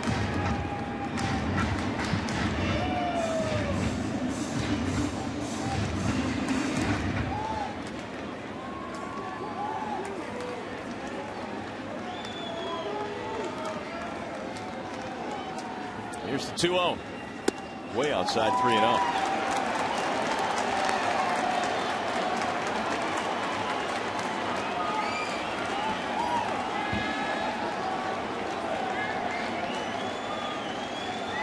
Well, Burley continues to watch. Here's the 3-0. And he walked it on 4 straight back-to-back bases loaded walks. Really, the Blue Jays have no choice now but to get the bullpen going here.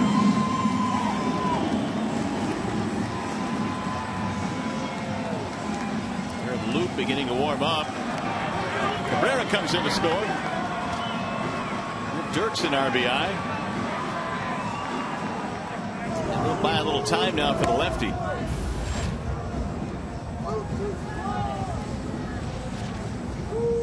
Well, you can see the Tigers take on the Kansas City Royals April 23rd through the 25th and take advantage of the Super Spring Special. Upper box seats are available for half price, only $13. Call 866-66-TIGER or visit tigers.com. 3 runs in for Detroit. They still have them loaded.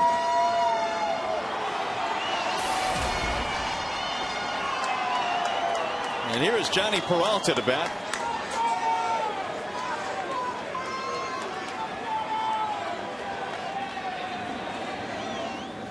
That one's right down the middle. Johnny taking all the way. That's only the second strike that Delabar has thrown since coming in. Johnny also has been very good with the bases loaded. 345.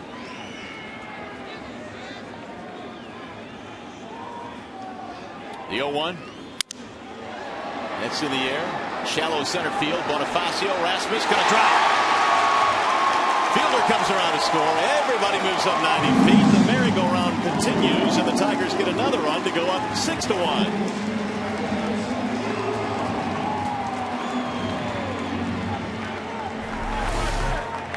Not a bad pitch by Delabar. He breaks the bat of Johnny Peralta with a good firm fastball, but Rasmus took a couple of steps back, and once he figured out the ball was going to fall in front of him, not able to get there, and Tigers base runners going station to station. And they lead by 5 now. A 4-run 5th inning. Here's the 9th man to bat in the inning, Alex Avila. Still only 1 out. Swing and a miss. Avila today has bounced into a double play. He's grounded out as well, 0 for 2.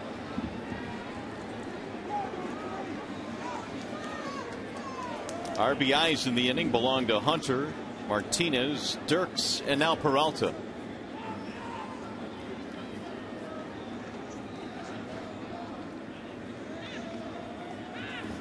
Way outside, 1-1. All of these runs, by the way, belong to starter Burley, and the man at third base,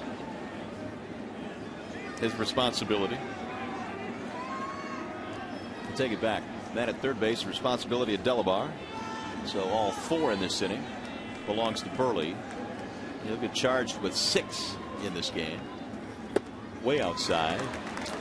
We've well documented the offensive additions that the Toronto Blue Jays have made in the offseason, also revamping their starting rotation.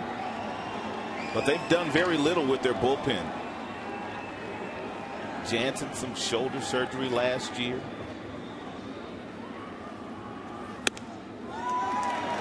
3-1. He's their closer.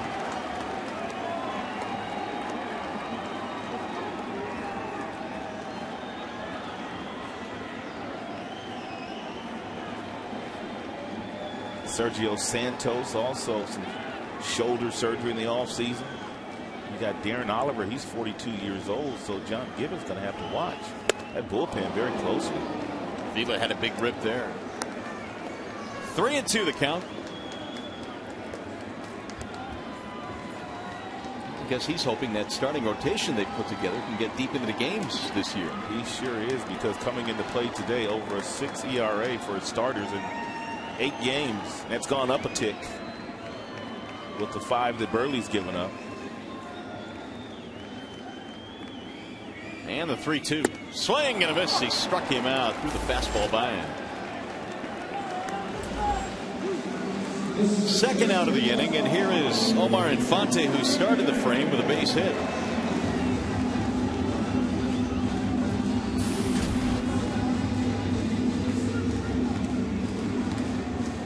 Two more hits today from Infante, and he just continues to give Jim Leyland a lot of production out of that 9 spot.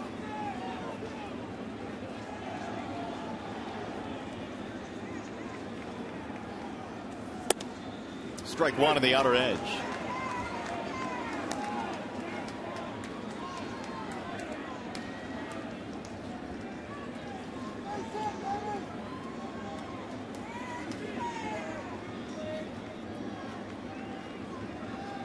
(18) thrown by Delabar. 11 have missed the strike zone. Popped up behind home plate. Is there room? Yes, as Aaron Sevilla hauls it in to end the inning. But it's a big inning for Detroit. 4 big ones on the board. They lead 6-1.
Burley done for the afternoon. Bullpen couldn't quench the problem here, and as a result, Burley in his last 2 outings against Detroit, some really elevated numbers.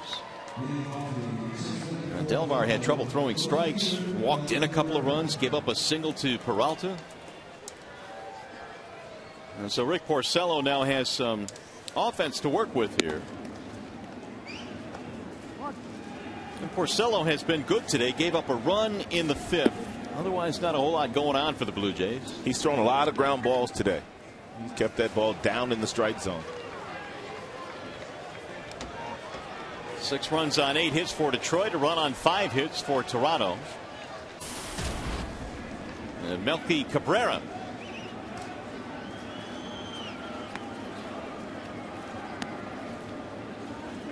Cabrera, then Bautista, and then Encarnacion. 2, 3, and 4 for the Blue Jays as we travel to the 6th inning this afternoon on a game that was delayed by 2 hours 29 minutes because of rain.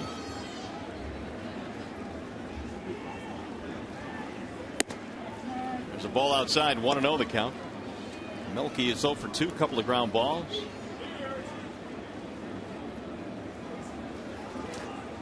Porcello's pitch count in the low 80s, so really still in good shape here. He's scattered 5 hits in this contest.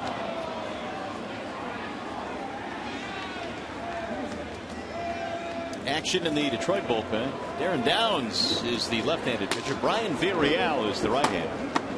They're both loosening up. Sprayed foul back out of play. 1 ball, 2 strikes on Melky Cabrera. And wise for Jim Leyland to get those 2 up with Porcello having to sit. Quite a bit of time there in the bottom half of the 5th inning. The Tigers sent 10 men to the plate. Infante hit twice. The 1-2. low. 2 balls, 2 strikes on Melky.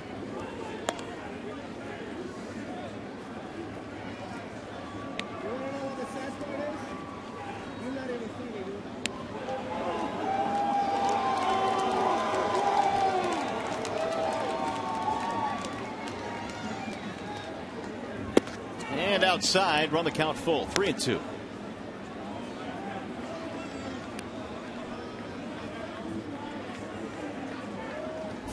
Bautista trying to keep loose on deck for the Blue Jays. Here's the 3-2 pitch. Bouncer right back up the middle. It's going to find a hole. Base hit. Leadoff man is on. Back to the studio we go for a game break. And Mickey York.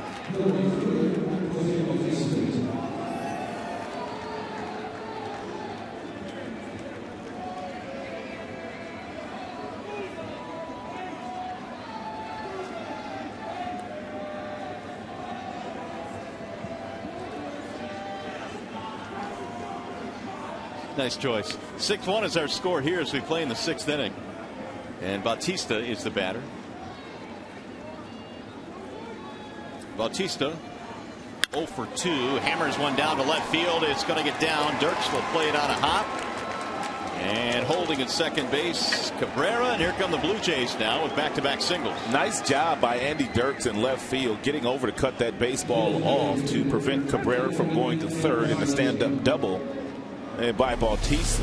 And this ball was absolutely scorched in the left field. He got it on one bounce and got it in into the cutoff man, Johnny Peralta. We'll bring up Encarnacion, who doubled in his last at bat, which snapped an 0 for 19 skid. Still hitting just 103. Porcello still 1 ground ball away from changing the complexion of this inning. Jays now have 7 hits as Encarnacion watches it go by for ball 1. And that last fastball location at 90 miles an hour, sinker variety, is just the kind of pitch that can get you that ground ball.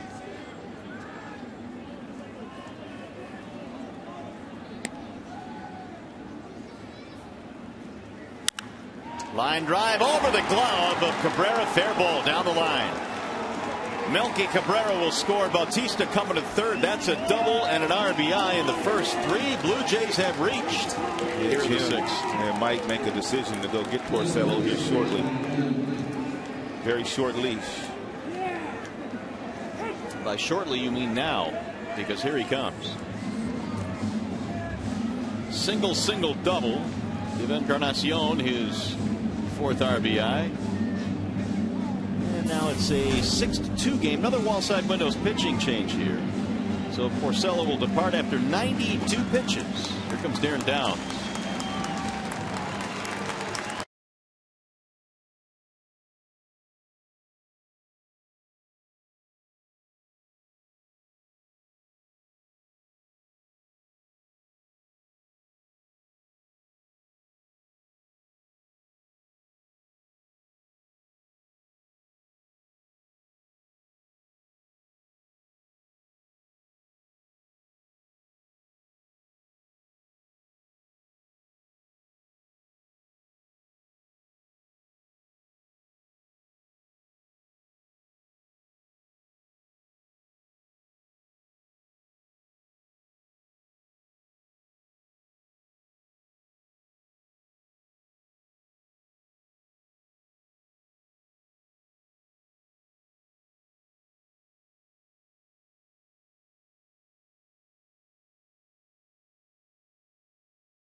The 6th inning, all 3 of them picked up hits to score a run, so Porcello is done.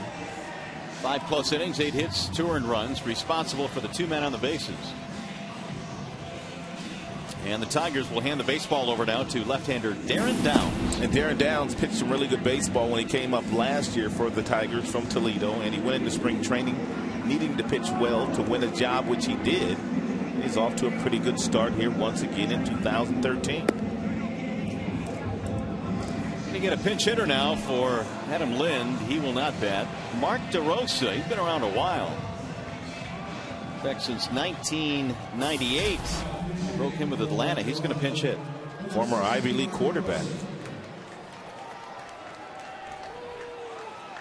Meanwhile, Downs, when you look at his career splits, really holding lefties to a low average. Righties hitting .250 against him. And the Jays trying to draw a little bit closer with another base hit. 6-2 ball game.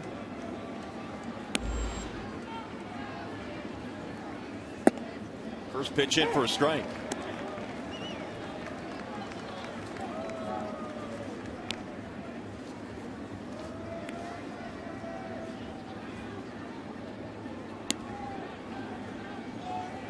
Here's the 0-1. Line drive again over the head of Cabrera. This might get 2 runs in. It will. DeRosa with a pinch hit double to knock in 2. Those will be charged to Porcello, and now it's a 6-4 ball game. Back-to-back hits over the glove of a leaping Miguel Cabrera. Looked like a changeup that was fading down and away from DeRosa. He went out to get it and still able to pull that ball over the head of Miguel.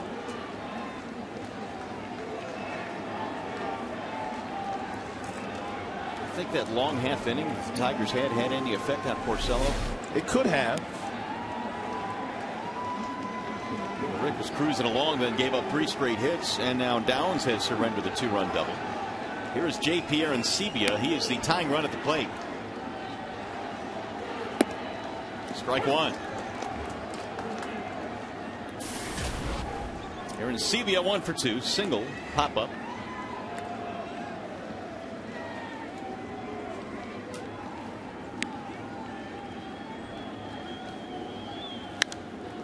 Fouled straight back.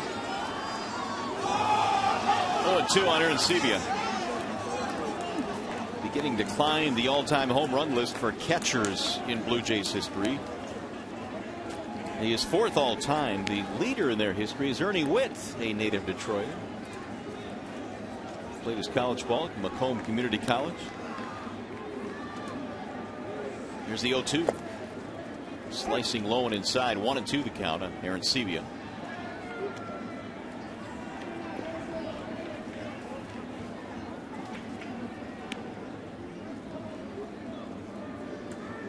Four straight hits for the Toronto Blue Jays.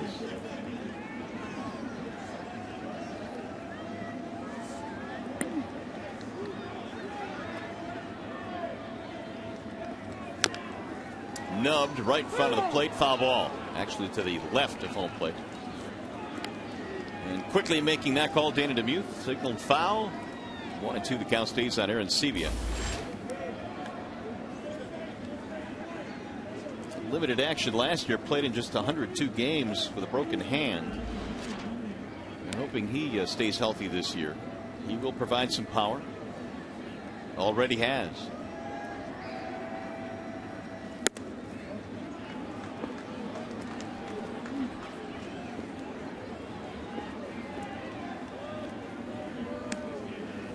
Darren Downs had a marvelous spring making the ball club. Leland with Downs and Smiley and Cope, left-handers in the pen. High fly ball, right center field. Jackson cruising back, runner tagging, catch is made, and Jackson's throw will be cut off. Ancibia is out, move the runner up. First out of the inning. DeRosa gets to third.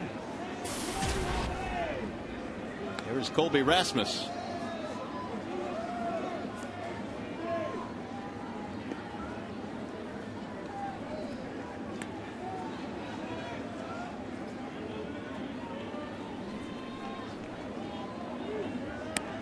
Single and 2 at bats, plus a run scored for Rasmus. Ball 1. Along with being very stylish, that long hair will keep your neck warm on a day like today. Start to see more and more guys with long hair in the major leagues. You mentioned Josh Reddick yesterday, and his is really long. Remember Coco Chris? Was that 2 years ago when he let the fro out? Yeah, I do remember that. That was huge. He had that 70s fro going. Yes, he did. Think about Josh Reddick. The hair on his chin is nearly as long as the hair on his head. 1-1 is swung out and missed. 1-2.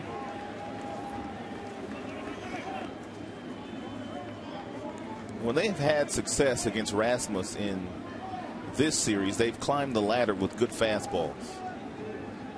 If you can get it up there about 90, 92 miles an hour, you might be able to get him to swing and miss. Fouled off. Almost got him to swing and miss there. Yep, and they stayed down and away from him. I'd rather see the pitch up in the strike zone, see if you can get him to pop up. If you throw it down, he's going to hit the ball somewhere on the ground up the middle, and he's going to drive in a run.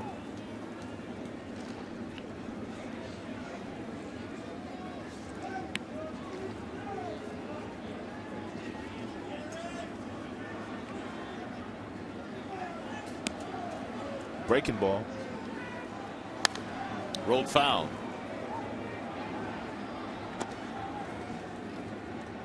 Six runs, 8 hits for Detroit. 4 runs, 9 hits for the Blue Jays. They put together all 4 of their runs in the last 2 innings. Mark DeRosa, big pinch hit, 2-run double. Tightening this one considerably.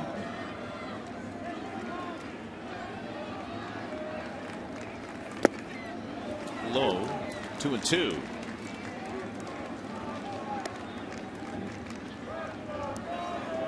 Downs making an opening day roster at the major league level for the first time in his career. He was called up midway through the season last year by Detroit and appeared in 18 games.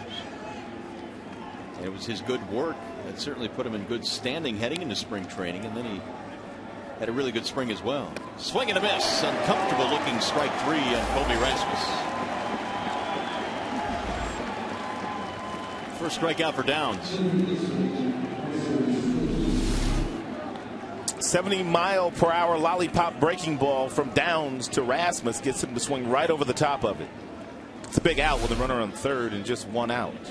He's got 1 more huge out to get. And that would be Meiser Izturis. Switch hitter batting right-handed. Ball 1. Izturis had himself a single back in the third, but eventually erased on a double play.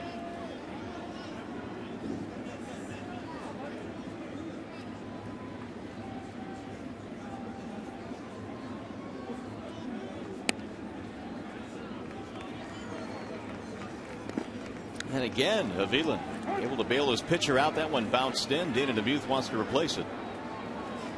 2-0 on Izturis.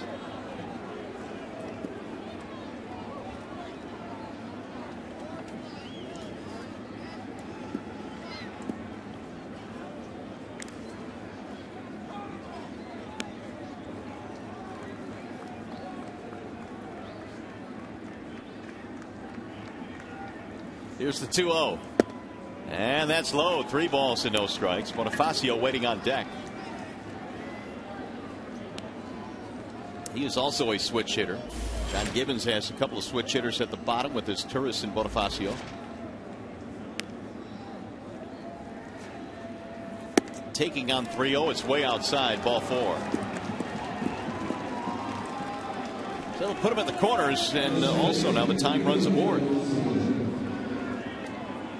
This will be the 8th man to bat in the inning, not before Jeff Jones comes out to the mound.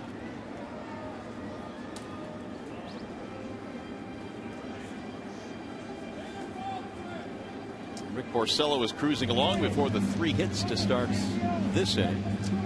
Hey, by the way, Wednesday, April 24th, the Tigers host the Kansas City Royals.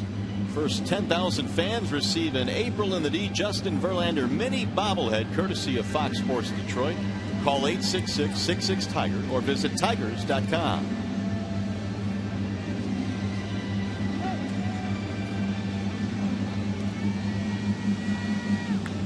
What's it look like? Let's see. There it is. The bobblehead's the one on the left. 7:08 start time for that one. Well, the Blue Jays now have runners at first and third. 2 outs in a 2-run game.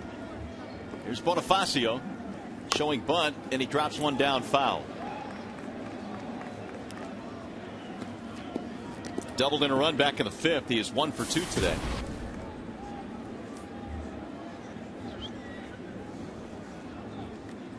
Bonifacio, most of his experience over in the National League with Arizona, Washington, and Miami. DeRosa, the runner down at third base, is Turris at first.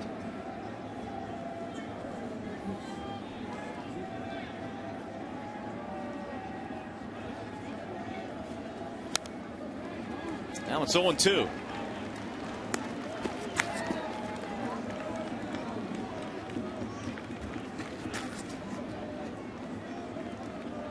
Downs now has thrown 21 pitches since coming on.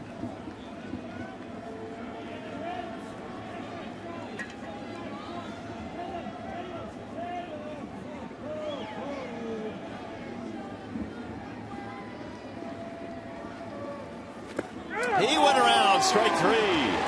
Bonifacio is out. They will strand a couple. However, they have tightened it up on a chilly afternoon here at Comerica Park. Tigers raced out to a big lead, but the Jays are right back in this one.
The 6th inning, and now time for the Charter Cable High speed stat. Most triples since 2011. Jose Reyes checks in with 28. Austin Jackson also on that list at 21 with Starlin Castro, Shane Victorino, and Dexter Fowler as well. Well, the Jays have tightened this one up. It is now a 6-4 ball game. And the Blue Jays go right back to the bullpen. Tigers will have the top of their lineup coming up here in the bottom of the 6th inning. And the new pitcher for the Blue Jays is a left-hander, Aaron Loup. He pitched well for them last year in 33 games. He had 21 strikeouts, and he issued just 2 base on balls covering 30 innings. He slings one home. Looks like he could be real tough on left-handers throwing across his body. AJ in the ball game today, 1 for 3, singled, scored a run way back in the first inning. And a strike called on the outer edge, 1-1. Tigers have scored first in 6 of their first 8 games this year.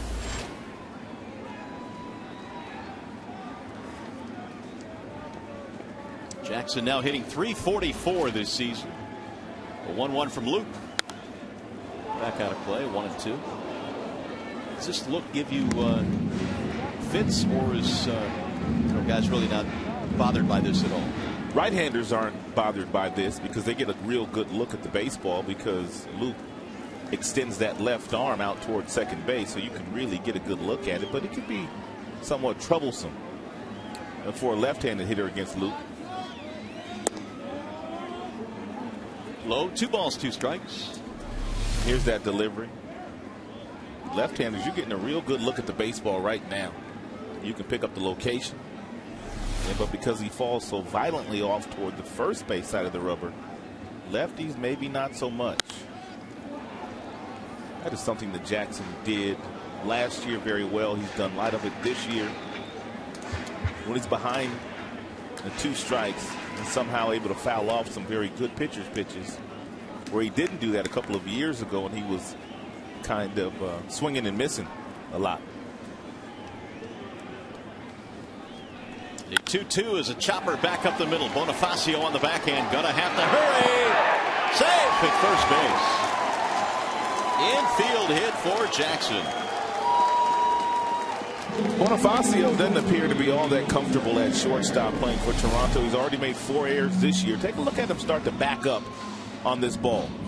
Once he takes those 2 steps back, he's throwing off the back foot. He can't get anything on the throw. That allows Jackson a couple of extra steps and allows him to get himself an infield single. Now take a look at Bonifacio here, backing up on this ball where he clearly had enough time to just come across and get it. Tigers now have their 9th hit. Infield single as Torrey Hunter stands in, looks at ball 1. 2 for 4 today now for Jackson. Hunter singled in a run in the 5th.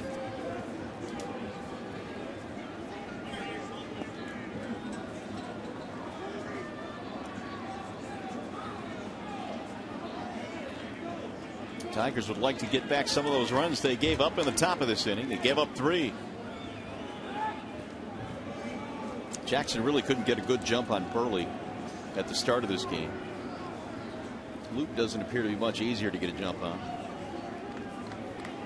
although Burley one of the best. Him and Andy Pettit, 2 of the best left-handed moves of all time. Skied in the air to center field. Rasmus on the run, still going back to the track to haul it in. Jackson was around second, and he will scamper back to the bag. Boy, Torrey hit that a ton. Good base running by Austin Jackson. That's one of the things that you must do. As you mentioned, get all the way around that bag, because even if Rasmus catches it as he does, if you see the outfielder's numbers, that's a rule of thumb. You can go a little bit further than normal. And once he catches it, all you have to do is retouch second base and then get back to first in plenty of time. We'll bring up Cabrera.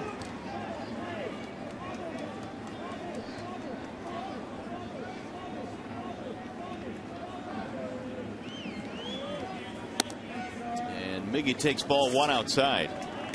Another good day for Cabrera. 2 more hits, single and a double. And the average now is at a robust .419.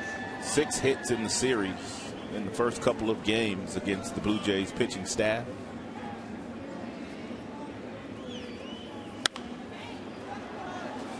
One and one.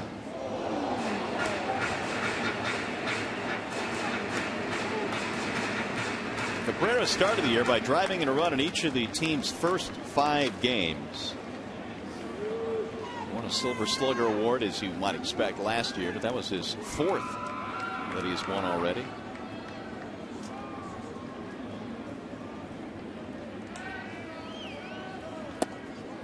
Slides inside and low, 2-1 the count.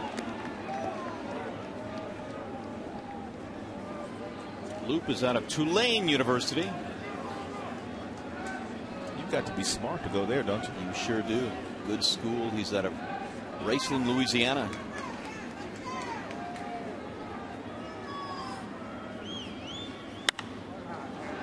Inside out swing, sends it foul the other way. 2-2 on Cabrera. Luke got to the big leagues, appeared in 33 games last year for the first time in the major leagues. Done really quality work. Had a 2.64 ERA.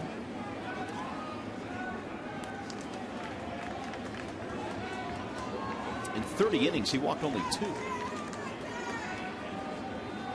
Listed at 5'11".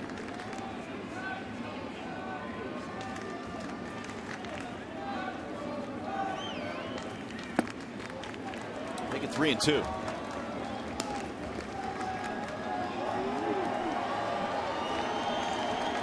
Earlier in the game, this same situation, runner on first, with 1 out, full count to Cabrera, and Jackson did not run.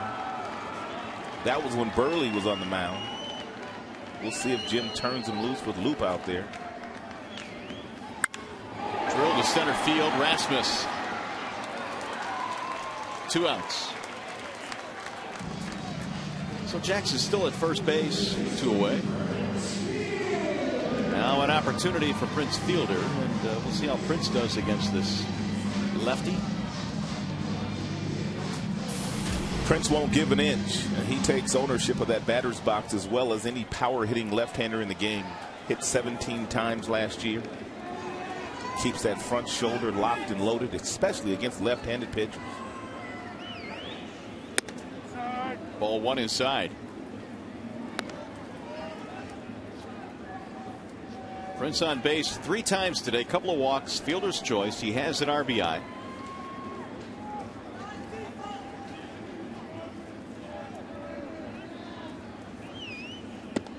Ball outside. We talked about it at the top of the show today, just how good the Tigers 1 through 4 hitters have been. They have gotten off to a really nice start, and really all 4 guys had good years last year. Yeah, I mean, we don't need to act surprised by the starts these guys have gotten off to. It's just really impressive, though, when you look at the numbers. You got Hunter and Cabrera hitting over 400. Jackson getting on base at a good clip. Fielder driving in runs. Jackson scoring runs. Strike call. 3-1. And they've done some good work today. Jackson on base twice. Hunter has a single RBI. A couple of hits for Cabrera. Victor waiting on deck. Little bouncer back up the middle. Bonifacio. Fielder beat it off. Bonifacio scuffling over there today. Yeah, I think thought he had a little bit more time, and Fielder was breaking down the line. I thought he was safe, didn't you? I'd have to get one more look at it, but he should have been out. I mean, that's a routine ground ball to the second baseman. Prince does not get many infield singles, and that's why John Gibbons is so upset right now.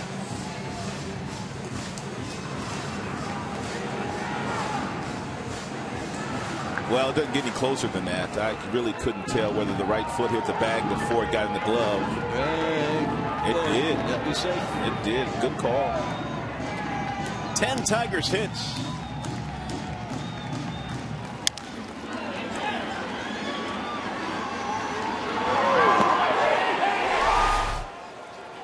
So Prince on base for the 4th time. That keeps the inning going and brings up Victor Martinez, who walked with the bases loaded his last time, picking up an RBI. 10 Tigers hits. They have gone double digits in the hit column each of the first 2 games in this series. They had 15 yesterday, 10 more today.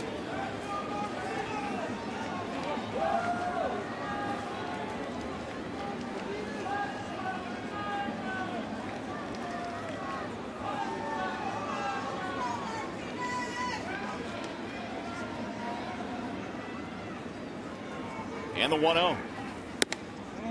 2-0 on Victor Martinez.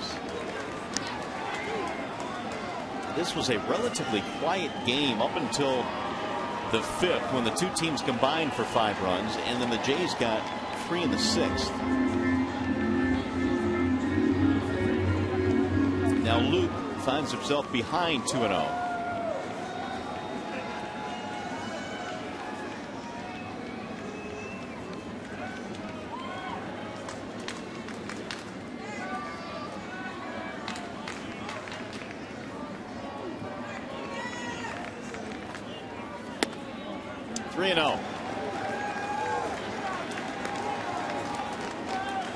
Being awfully careful to Martinez with the lefty Dirks waiting on deck.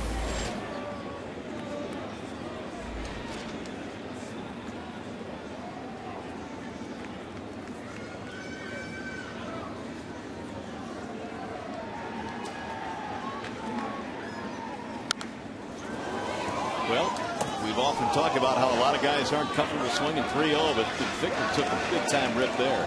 Yeah, Prince had himself in a 3-0 count as well, and took a fastball right down the middle from Luke. I think Miguel Cabrera and Prince Fielder combined in all the 3-0 counts they had last year. Just one guy swung 3-0. He swung 3-0. I'm sure he'll be swinging 3-1 if he likes it. Ooh, he took it. The strike call, 3-2. Victor a step toward first base, but no dice. Full count. Good pitch by Luke.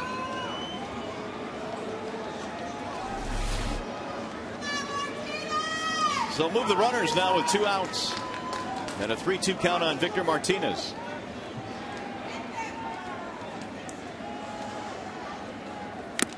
Fouled off.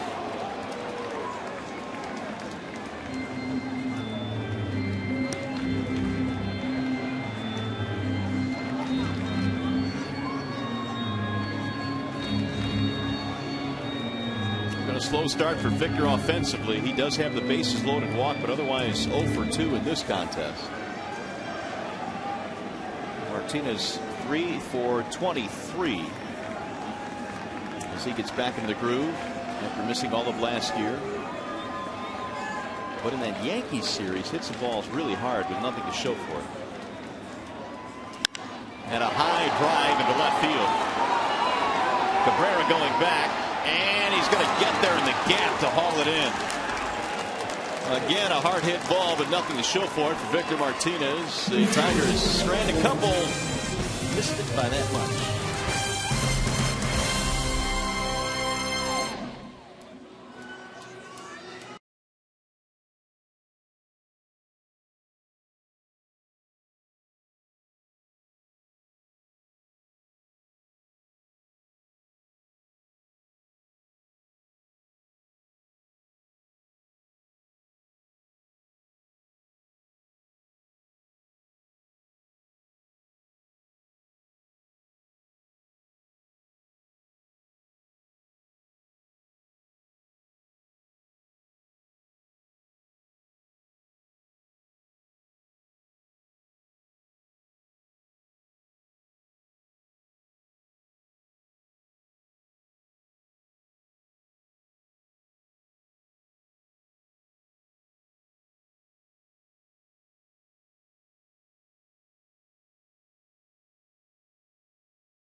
America Bank, a part of Detroit and the community since 1849. Your Metro Detroit Chevy dealers. Visit ChevyDetroit.com. See why Chevy drives the Motor City. And by Wallside Windows, the official window company of Fox Sports Detroit. cool, chilly afternoon. Rainy day here in the Motor City. 2-hour, 29-minute rain delay at the start of this one. But Tigers right now will bring a 6-4 lead into the top of the 7th. And Darren Downs goes back to work. He took over for Porcello in the 6th. Top of the order coming up for the Blue Jays. It'll be Reyes, Cabrera, and Bautista. Tigers had a chance. Martinez fly to deep left center field. Luke gets out of the jam. Reyes is 0 for 3. And he looks at ball 1 high. A couple of ground balls and a strikeout for Jose Reyes.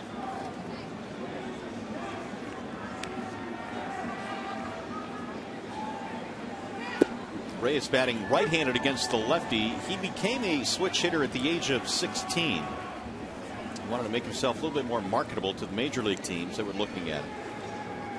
And with that speed, it certainly is a good option to have, hitting from both sides.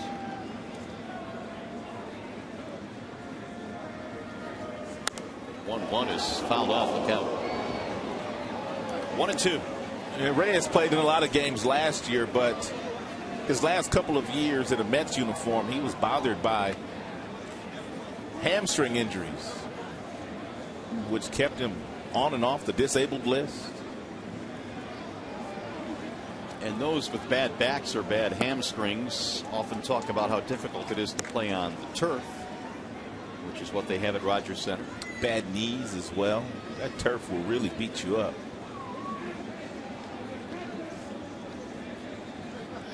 Reyes waiting on a 2-2. Fought that one off and broke his back. What are there, just 2 artificial surfaces now that teams play on in the major leagues, and that would be in Tampa and Toronto? Those are the 2 that come to mind. I'd have to look at every team, but I think you're right. So they are kind of phasing that out. It used to be in the 70s, they had all those cookie cutter stadiums. St. Louis, Cincinnati, Pittsburgh all had the turf. And then they had it in places like Kansas City, Montreal. Make it 3-2 now on Reyes. Yeah, looking down the list, I don't see any other turf fields in the American League. Baseball should be played on grass.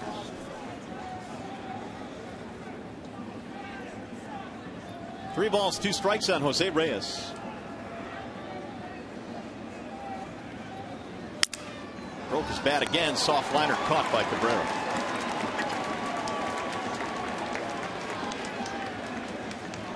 So Downs got in his kitchen twice in that at bat. Here is Melky Cabrera.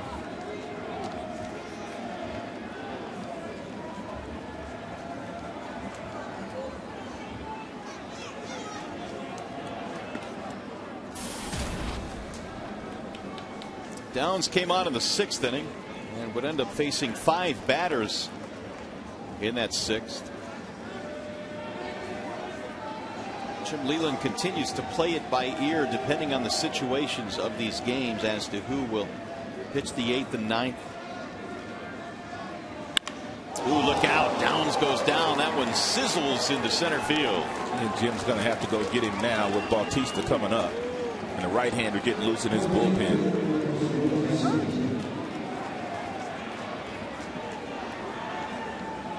It's going to be it for Downs. Villarreal will be the pitcher coming in. Throw and duck.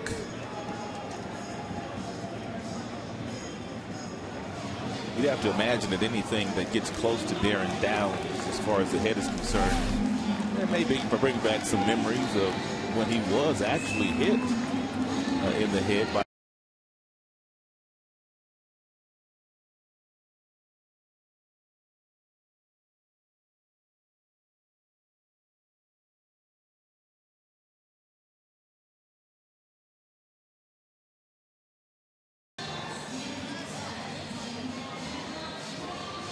It is time for today's Ace Hardware Scott's fan poll question of the game. Of these four, what team has improved the most from 2012 to 2013? Is it A, Toronto, B, the Angels, C, Kansas City, D, Cleveland? To enter your vote, text ACE followed by a space, then the letter answer to 37338. Some of those teams have gotten off to better starts than others. The Royals are 5-3. Angels are struggling. I'm going C. I would say that they helped themselves the most, the Kansas City Royals. Well, here are some of the key acquisitions for those teams. The the Royals got exactly what they needed. They got pitching. Shields and Davis and Santana. If they can get Jeremy Guthrie to pitch the same way he pitched after they acquired him from Colorado, because they've got a really good defensive club and they've got a lot of really young, good offensive players. They might have the best defensive club position by position in baseball. Yeah, I don't know that I'd argue with that. I would definitely agree with that. I mean, with Hosmer, and you have that kid Escobar at shortstop. You have Stockis, Gordon winning Gold Gloves and left. Francoeur really good at right, and that kid Kane in center to catch a Perez. They might just have the best all-around offensive squad. Defensive squad, I said. Yeah. Well, let's hope that, as you say, Villarreal is a little bit better today than the last time we saw him. He'll need to be going up against Bautista. And Bautista has a lightning quick bat, and he can hit anybody's fastball. So even though Villarreal can get up to 97, 98 miles an hour, he'll need to make sure that he locates it in an area where Bautista really can't hit it that hard. 1 on and 1 out, tying run coming to the plate. Bautista is 1 for 3. Might want to start him off with a slide piece.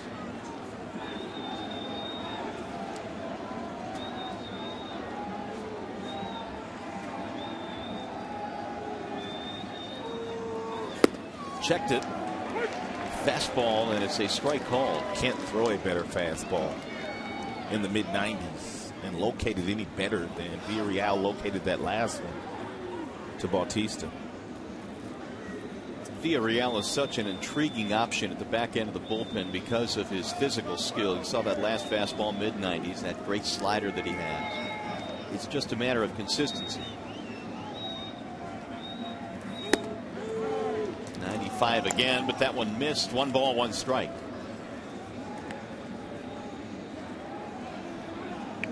Bautista hit 27 homers last year, but had a wrist injury, missing some time. Had an ankle injury at the start of this season. Missed only 3 games.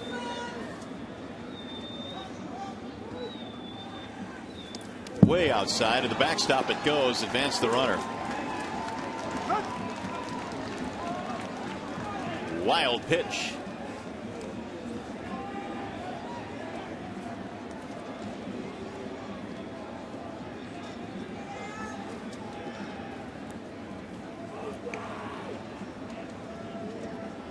Looks like Bautista likes the ball up in the zone as far as where he hits his home runs. 27 last year. And down at the bottom, I guess he doesn't really like that area that much. No, and like most guys, right down the middle looks pretty good too. Yes, it does. And inside.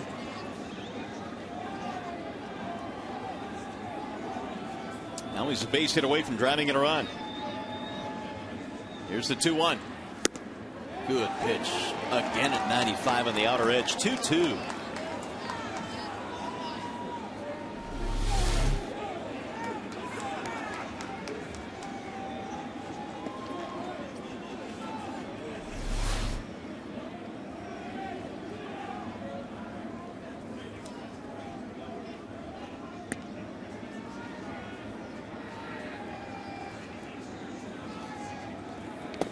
Oh, that was a really good pickup by Avila, who had to backhand that ball out of the dirt. He's going to go to 3-2. How do you stop this ball? Close your eyes and hope it goes in the glove. That's exactly what Alex will tell us he did. 3-2 on Bautista.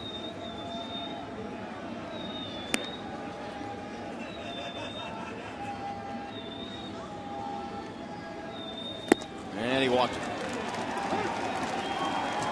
So now the tying runs are on here with 1 out.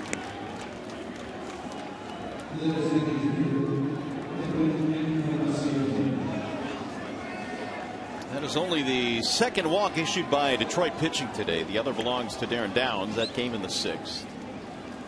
Danger time now as Encarnacion stands in. He's had a couple of doubles in this game. Tigers at one point led 6-1. Jays got 3 in the 6th. Now they threaten here in the 7th.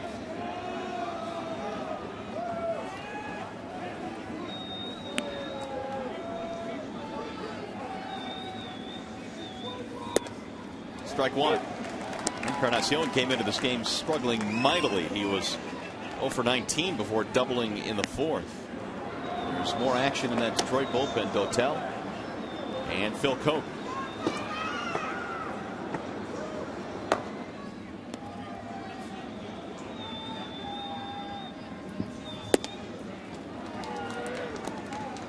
Nothing but heaters right now. That last one at 96, 1-1.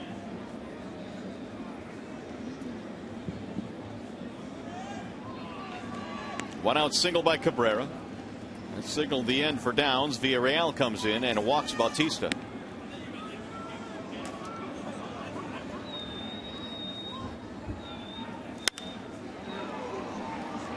One and 2.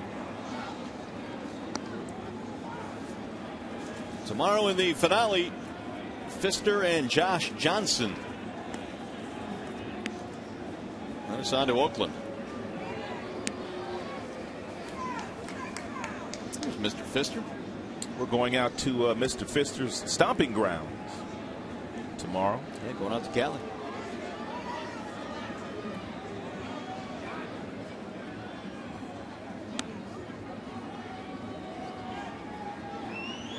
Here's the 1-2 pitch. Big rip there by Encarnacion. Edwin made the jump from 17 homers in 2011 to 42 last year. Knocked in 110 as well.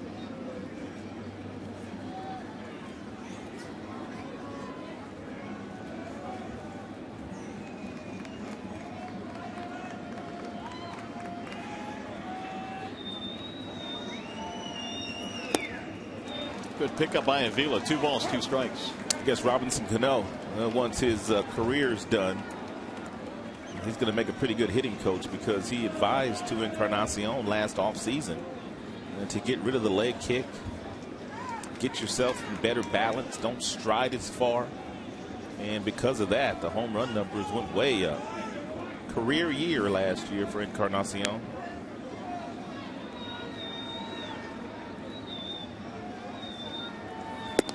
Outside, 3-2. Jim will not watch this too long today either. If Villarreal can't find the strike zone. Can't really afford to. Full count on Edwin. Back-to-back full counts. DeRosa waiting on deck.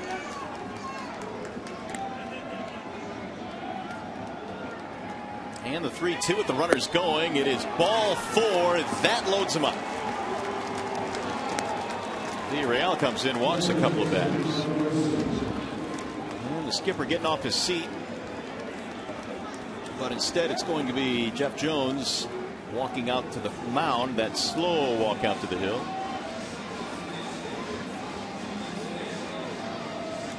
Things are getting a little bit sticky here in the 7th inning with the bases loaded, 1 out in a 2-run game. Hey, don't forget MLB.com at bat is the #1 source for live baseball everywhere you go. Available for iPhone, iPad, Android, and BlackBerry 10. At Bat delivers Detroit Tigers baseball with live audio, pitch tracking, stats, news, highlights, and more. Text at bat to 31826 or visit Tigers.com for more details. So let's see what happens here. You've got DeRosa, who doubled in 2 in a pinch hitting role in the 6th, coming up there with the bases loaded. And only 1 out.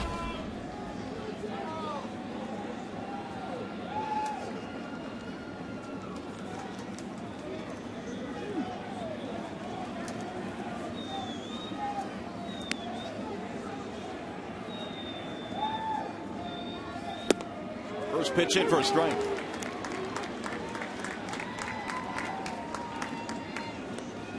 Pretty good with the bases loaded, I would say. 350 with 5 grand slams. Got him loaded up right now. Here's the 0-1. Rosa broke in with Atlanta. Has played with Texas, the Cubs, St. Louis, San Francisco, and was in Washington last year. Blue Jays signed him in January of this offseason.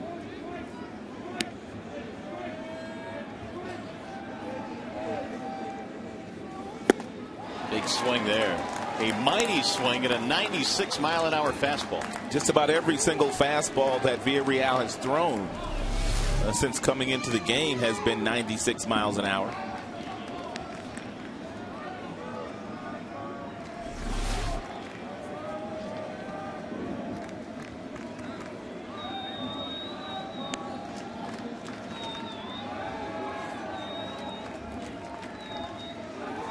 Outside.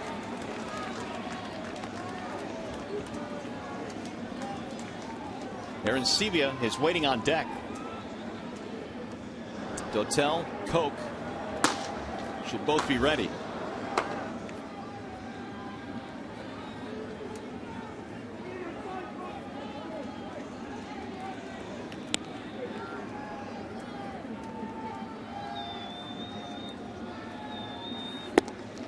Low. Now it's gone to 3-2. With only 1 out of the bases loaded. Villarreal got ahead of the count here against DeRosa, but has fallen behind, and no room on the bases.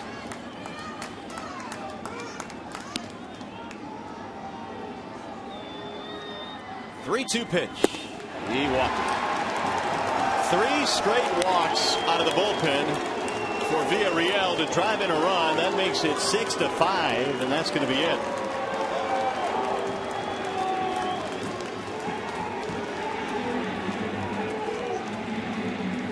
Jim Leyland coming out and taking the hook with him, and he's none too pleased right now. So Villarreal gives it up. Aaron Sevilla will be the next hitter, and all of a sudden a 6-1 Tiger lead has just about vanished.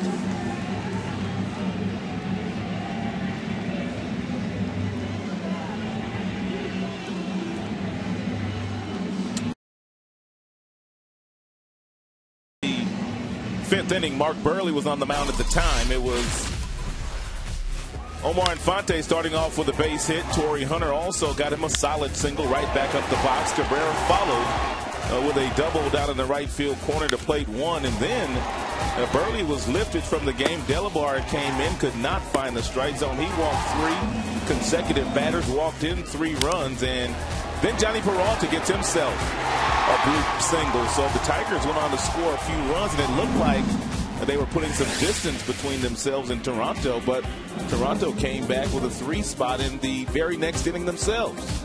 And they are still working here in the 7th as we check out our Comerica Bank game summary. With the Tigers leading at 6-5. Tigers offense, 6 different players with an RBI. Cabrera continues his hot start. Mark Burley not so good today. 4 1/3 and 7 hits, 5 earned runs. Walked 2, and he struck out 2. There is Octavio Dotel coming out of the Detroit bullpen. Only the 3rd game that Dotel has been in this year. He's given up a few runs, and that's why the ERA is over 10. Does have 1 strikeout, 1 walk, and yielding a .375 batting average. Well, this one certainly has not been decided, but peeking ahead a little bit. The upcoming pitching matchup tomorrow, presented by Gordon Chevrolet. It's going to be Josh Johnson, who comes over from the National League, and Doug Fister for Detroit. Well, the Toronto Blue Jays are hoping for big things from Josh Johnson, who at one time over in the National League pitching for Florida, boy, they thought he was going to be a top of the rotation guy to win 15 games a year. Tommy John surgery, elbow, or I should say shoulder problems as well. Johnson rebounded with decent numbers last year. He'll be on the hill tomorrow for the Jays. So they're loaded up. One run is in to make it 6-5, and here is J.P. Arencibia.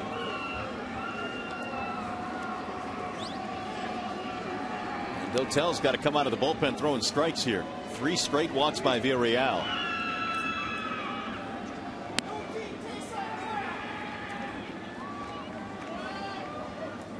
First pitch is popped up, but it's heading back toward the seats.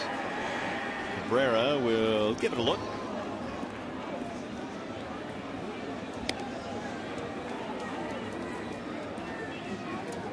Four walks for the Tigers bullpen today.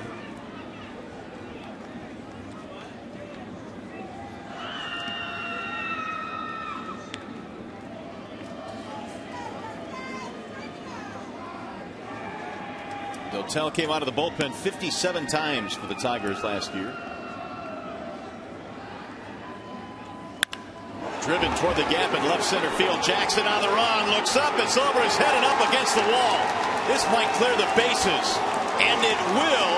Arencibia with a 3-run double, and the Blue Jays have come all the way back. And Blue Jays came into action today, batting just 135 with runners in scoring position, who was good for 29th in Major League Baseball. But they have started to perk up here today, and you knew it was just a matter of time before some of these guys started to swing the bats the way that they were capable of swinging the bats.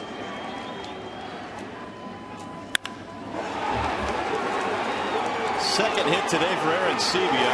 3 RBIs, gives him 7 for the year.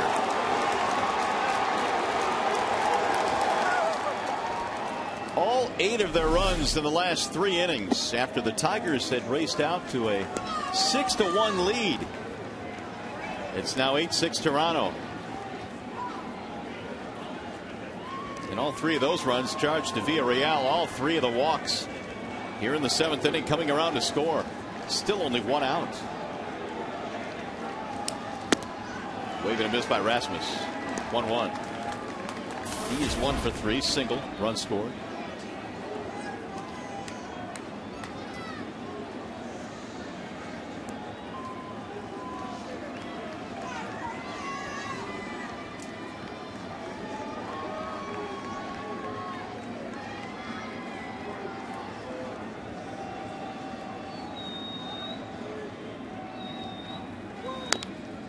Off the end of the bat foul. 1 ball, 2 strikes. We've had 22 hits, or make it 21 hits in this game, and 14 runs.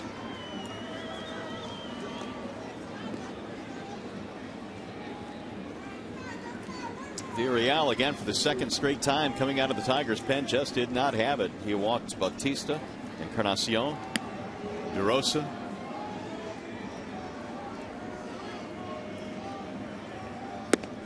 Got him on the outside corner. Breaking ball. Rasmus frozen and caught looking. 2 gone.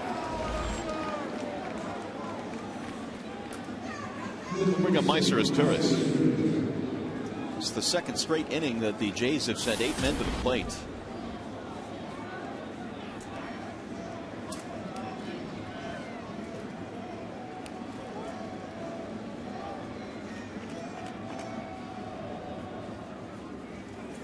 Ball 1.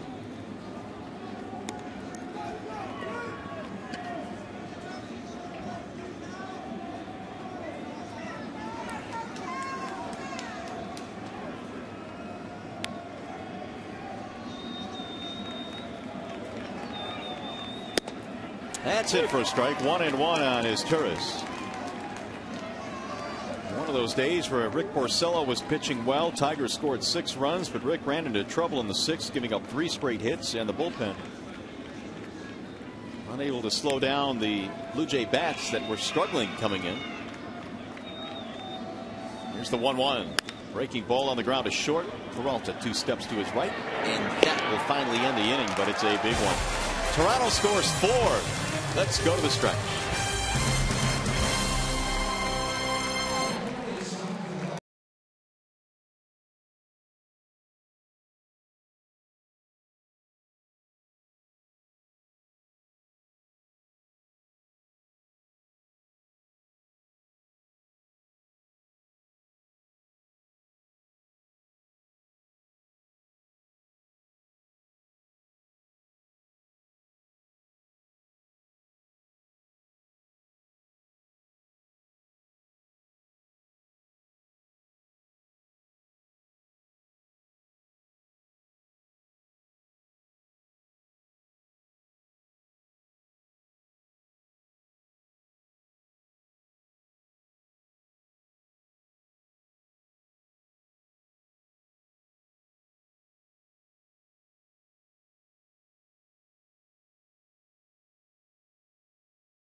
It has been a wild one here this afternoon at Comerica Park, and a game delayed by 2.5 hours just about at the start because of rain. It's now 8-6 Blue Jays. The Blue Jays coming back from a 6-1 deficit. The new pitcher on now for Toronto is a left-hander. Brett Cecil is in. Yeah, Cecil has done some nice work out of their bullpen. He also is a spot starter for John Gibbons. He can do it either way. 8 strikeouts already this year in limited pitching time against 3 base on balls. Dirks grounds the first one right at first baseman DeRosa. 1 out. That'll bring up Johnny Peralta. John Gibbons going to try to piece this one together with Cecil. They also have Sergio Santos.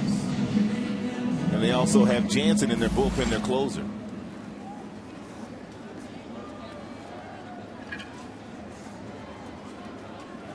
Johnny in the ball game today with 2 hits plus an RBI. Checked it down low, 1-0.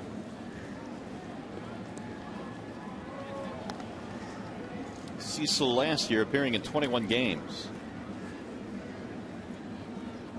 Elevated ERA of 5.72.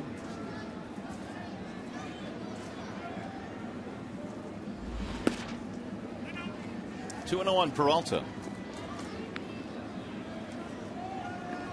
6 runs on 10 hits has not been enough for Detroit today. They're down 8-6 in the 7th.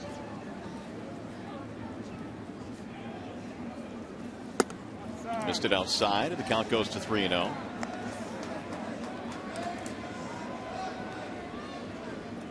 There is Avila waiting on deck.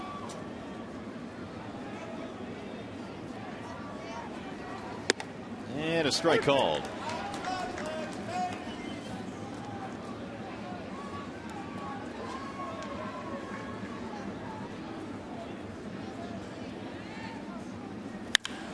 Hammered to left field, base hit. Over there to get it is Cabrera. And he's going to hold Peralta to a single. It's 3 hits today for Johnny.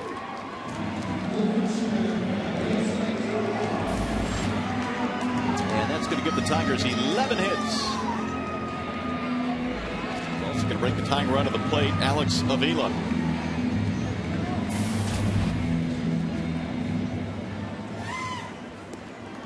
Blue Jays are still going to have to go through the middle of that Tigers lineup at least one more time.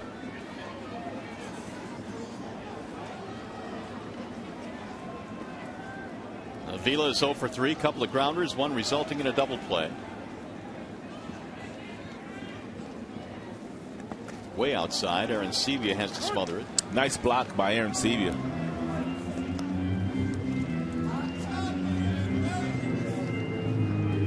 Getting over there, smothering the breaking ball. Letting it hit the chest protector and bounce right in front of him. You can't do it any better than that.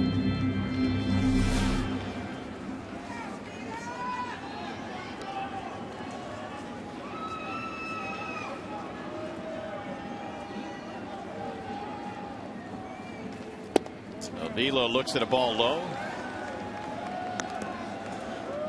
2-0 the count. And now Cecil has gone behind in the count on 2 straight hitters, and that's going to bring a conversation. Pete Walker, the pitching coach, coming out. He's going to talk it over now with Brett Cecil. First season as the pitching coach for the Jays. We've seen a lot of them in this series. Esmiel Rogers warming up.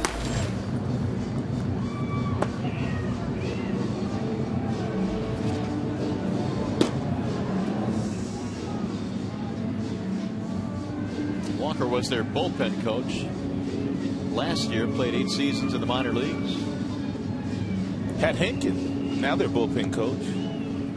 Familiar name, yeah, to those in this area.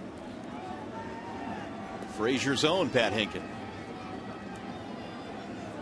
So it's 2-0 on Alex Avila.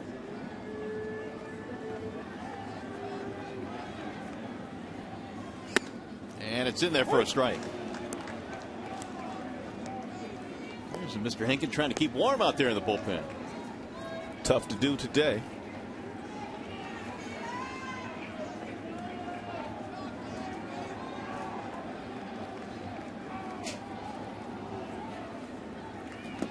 Checked it. They'll appeal. Did not go. That last phone call to Henkin down in that bullpen was to see if the right-hander Rogers would be ready for Omar Infante.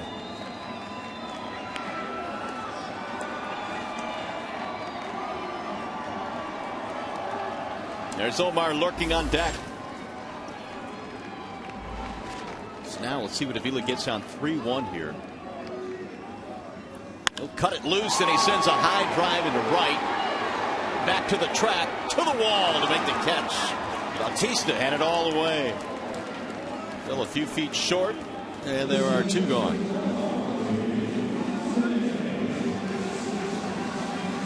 That would have tied it up had it gone just a little bit further. Now Infante.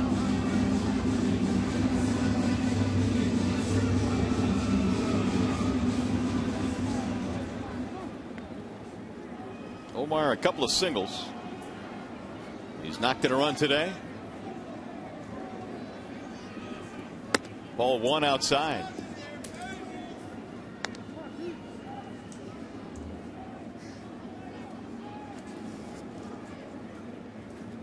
This has been a game that has featured 3 bases loaded walks. Delabar had 2 of them in the 5th for the Blue Jays, and 1 for Villarreal in the 7th. And now 2-0 on Infante.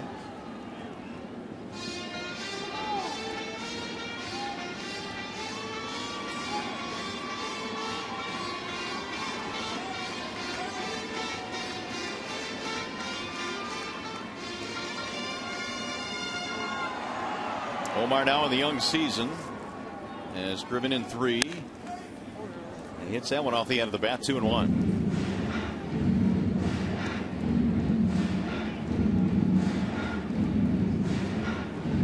Again, the Tigers came into this game leading the American League in team batting average. Offensively off to a pretty nice start. .298 coming in. They've done nothing to damage that with 11 hits. There's a ground ball to short. And they'll go the short way for the force. Inning is over. 7 in the books here at Chile Comerica Park. It's 8-6 Jays.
It's 8-6 is our score. 8 runs, 11 hits for Toronto. 6 runs on 11 hits for the Tigers here this afternoon. At one point, Tigers led 6-1.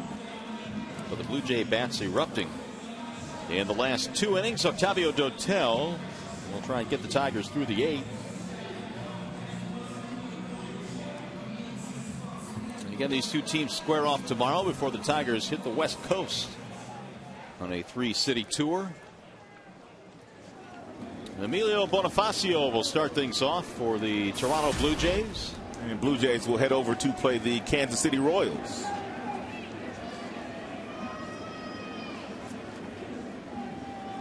Royals at 5-3, winning 5 of their first 8 to start 2013. Bonifacio looks at a strike. RBI double back in the 5th, 1 for 3 for Bonifacio. It was his first RBI of this new season.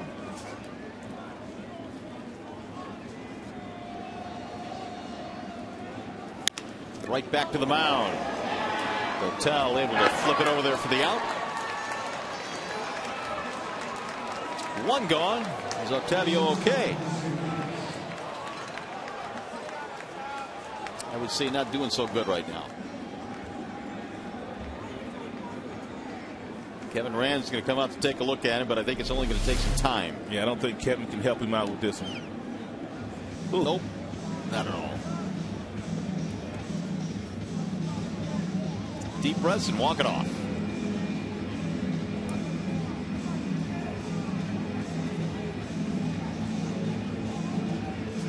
The skipper coming out to the mound as well. He can't help him either. No. Unfortunately, there's no magic potion for this.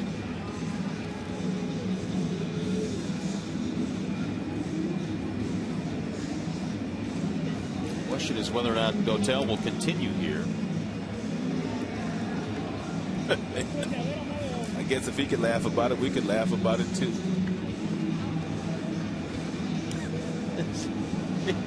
Having some fun with Torrey. It's always funny to the other guy, isn't it? Especially the outfielders.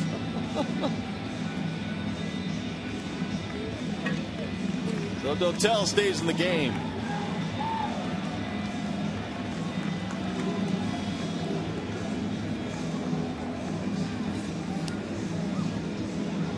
He's going to face Jose Reyes, but they're going to give him a couple of warm-up pitches.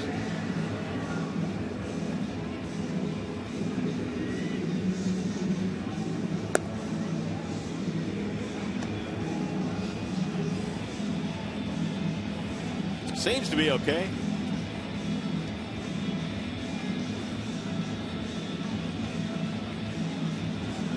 Even Reyes getting a kick out of it. Everybody right now getting a laugh at the expense of Octavio Dotel. He says, all right, let's go.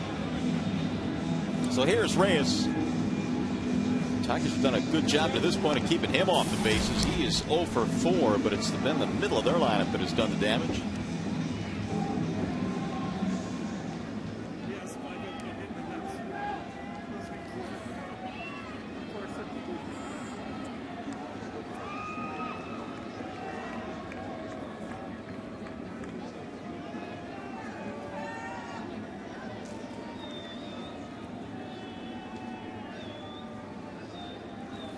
And Reyes watches it into the glove for ball 1.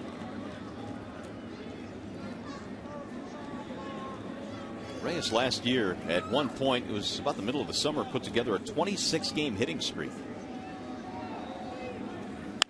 He slaps that one foul. And that was the longest in the majors last year. Signed that 6-year deal with the Florida Marlins, expected to be there for the next 6 seasons. Didn't work out that way, and then was traded to the Blue Jays. As the Marlins cleaned house. Another foul back out of play. Do you know how aggressively the Blue Jays, the Mets went after him and tried to sign him after he left, before he left as a free agent? I do not. I do not. But this guy is one dynamic player. Ball outside. He won a batting title in 2011 before he left as a free agent to sign with Miami.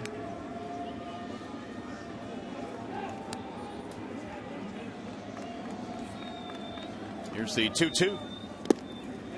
In the dirt. 3 balls, 2 strikes on Jose Reyes.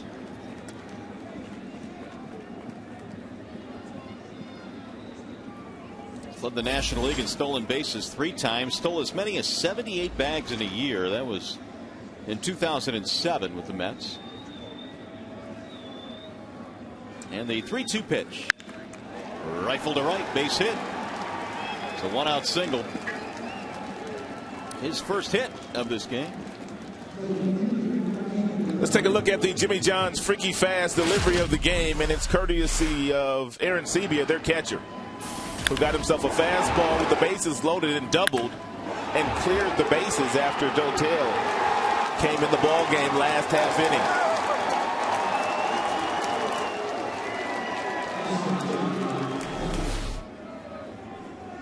inning. Here's Melky Cabrera. His last two at-bats have been good. A couple of singles, a couple of runs scored. In fact, he started both rallies in the 6th and 7th when the Jays got 3 and then 4. Jose Reyes over at first base has the green light. Should he choose to steal second? And there he goes. And it's fouled off. If you were Reyes, you're hoping that Cabrera would take at least one. They're realizing the situation to allow you to steal a base.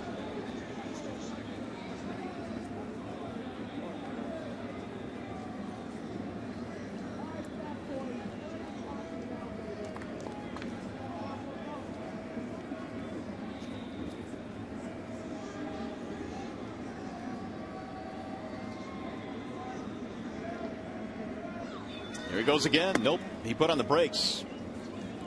Wisely, he did not have a good jump that time.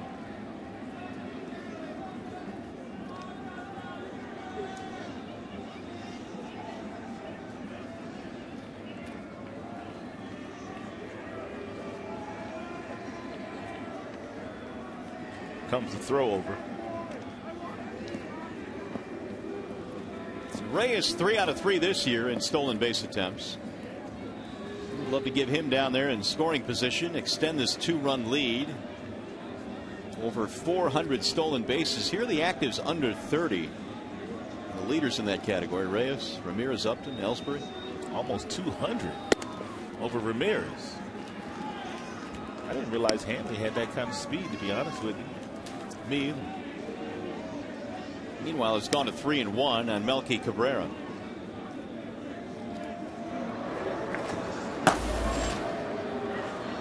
Mr. Albuquerque heating up. Runner goes, and it's fouled away. 3-2.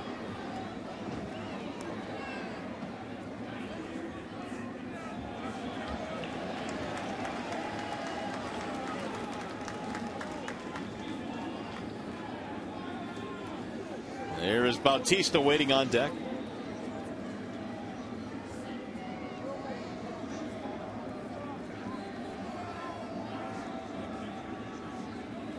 Reyes on the run, and ball 4. That's another walk for the Tigers bullpen.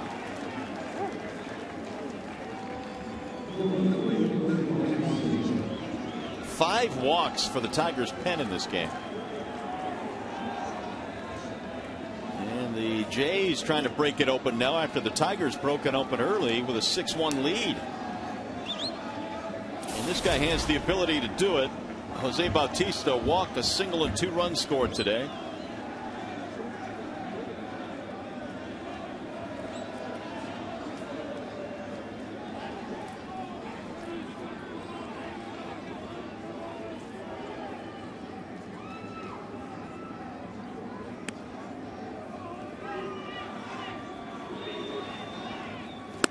Checked his swing, strike called. Up with the right hand goes Dana DeMuth.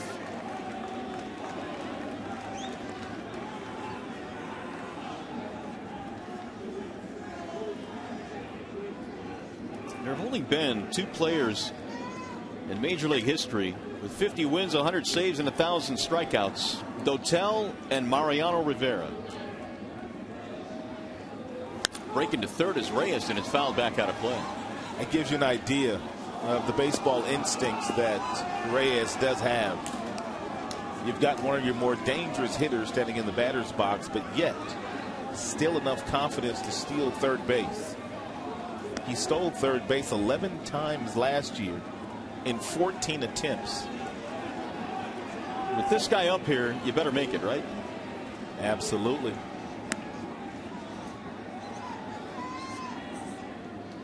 And Dotel will keep a closer eye on him this time, bluffing him back in the bag. Tigers today have been out hit 12-11 as we play in the 8th. They're down 8-6.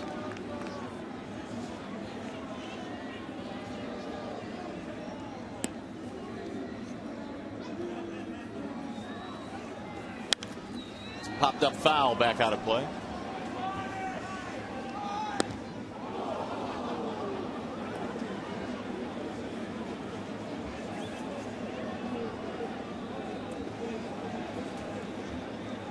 Dotel replaced Villarreal, who came out of the pen in the 7th and walked all 3 hitters he faced. One of them with the bases loaded.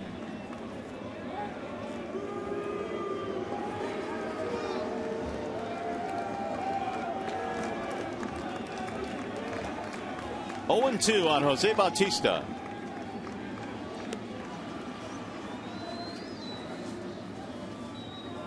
Here he goes again. Both runners going. Swing and a miss. And no throw by Avila.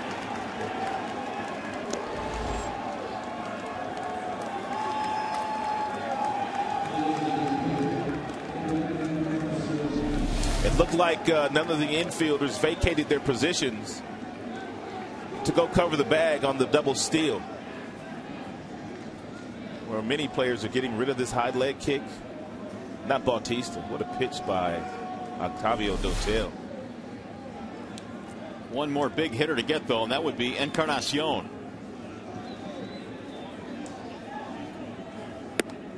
Breaking ball spins in for a strike. 0-1. Been a nice day for Encarnacion. 2 doubles, walk, RBI. Not bad for a guy that came in 2 for his first 27 this year. Here's the 0-1. Missed it in. 1 ball, 1 strike.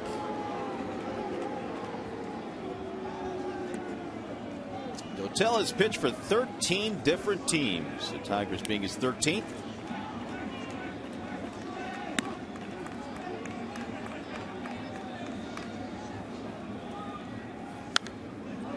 Now 1-2. In fact, Dotel just might get to a milestone this year. He needs 45 more appearances to reach 800 in his career. 800 appearances.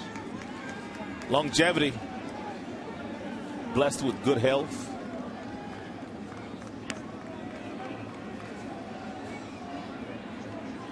And the 1-2. Got him. Strike 3. Well, that's a big strikeout. Encarnacion is out of there.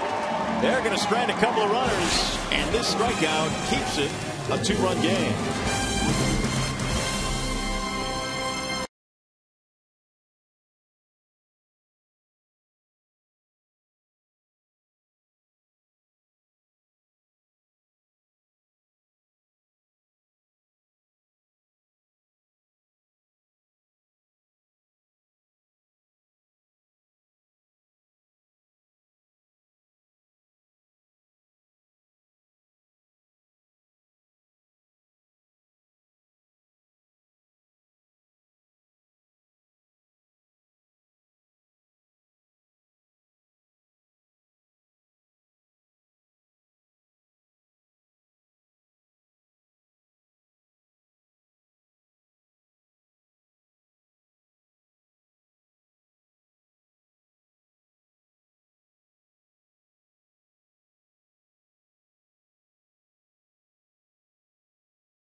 To get away, they will face the veteran left-hander Darren Oliver, who comes on. We saw Darren Oliver yesterday, not off to a very good start this year. But he was very good out of that Toronto Blue Jays bullpen, last season. And so here come the Tigers, top of the order. Austin Jackson leads it off and looks at ball one. At age 42, John Gibbons was telling me before the game today that Oliver is one of those guys he's going to have to really keep a close eye on. Oh, right back up the middle. It's going to roll to the first baseman. Sometimes it's better to be lucky than good. Where'd it get him? He called for the trainer. Must have got him in a spot that is not very good. Elbow, maybe.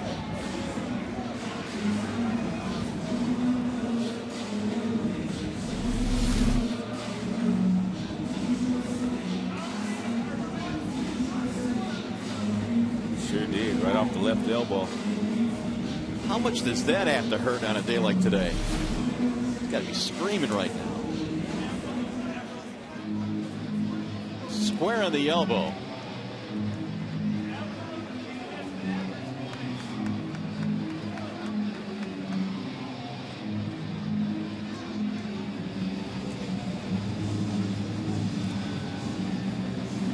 So Oliver will be given a couple of tune-up tosses here. He'll be facing Torrey Hunter in an 8-6 game.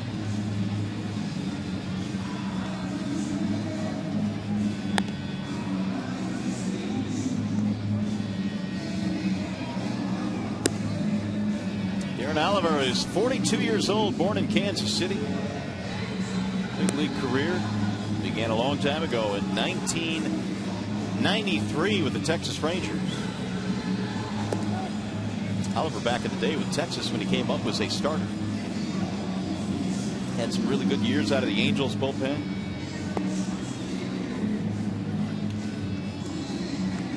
Doesn't really look convinced that he's good to go here. Quite a few warm-up pitches he took, but he's going to remain in the game.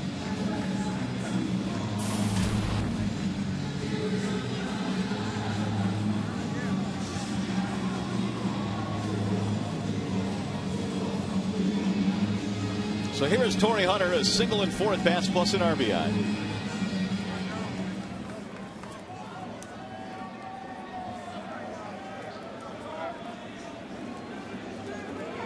Three hits between the two squads today, 12 for the Jays, 11 for the Tigers. And Hunter looks at strike one.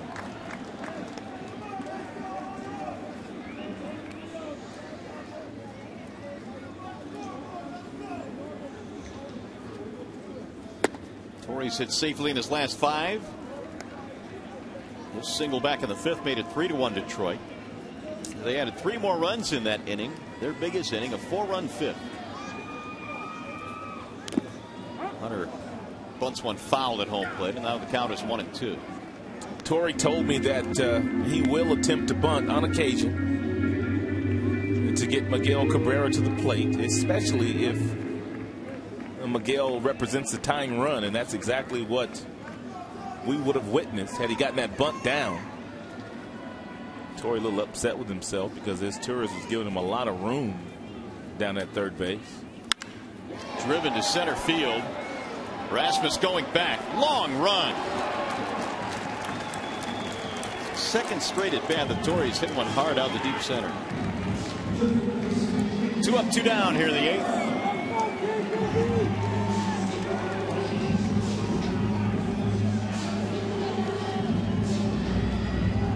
Gonna bring up Cabrera.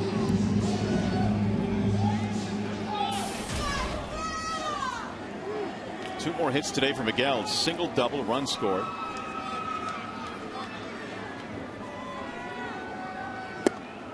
In there for strike one. Miguel singled in his final at bat yesterday against Oliver to left field, driving in a run.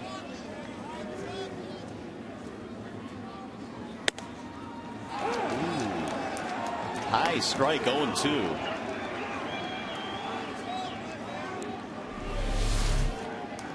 Well, Mr. Fox Tracks agrees with Dana Demuth. Good call.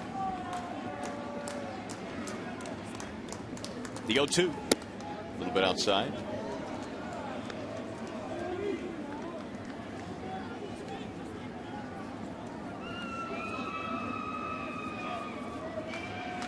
Oliver has appeared in at least 60 games each of the last 4 years.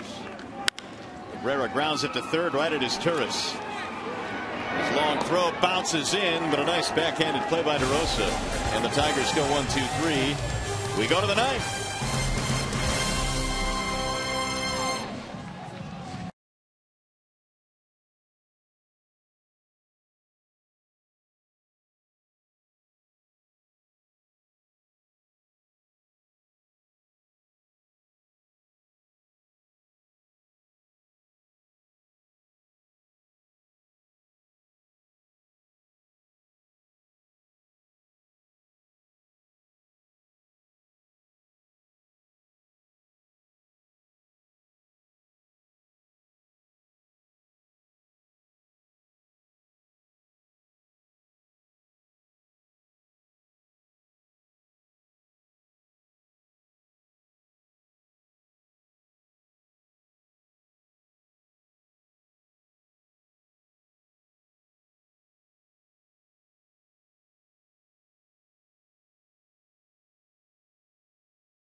You can catch the Pistons. They'll be on Fox Sports Detroit Plus. The Pistons and Cavaliers. Right now, if you tuned in for Pistons basketball, we've had a long day here, so we have spilled over into the Pistons time.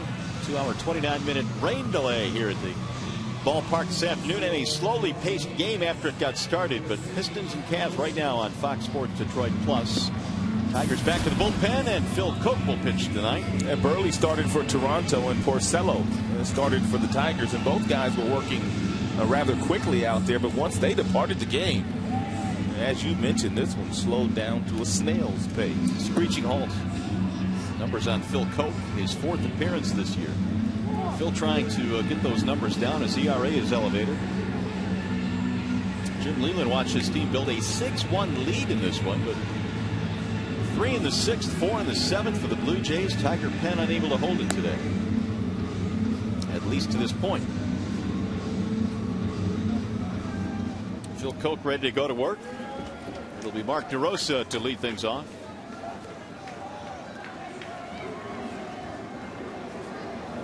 Meanwhile, there's activity in the Toronto Blue Jays pen. Casey Jansen warming up.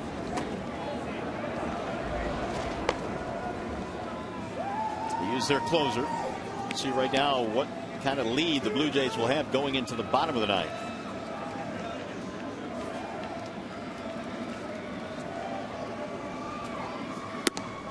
Coke delivers a strike, fastball, outer edge, 0-1.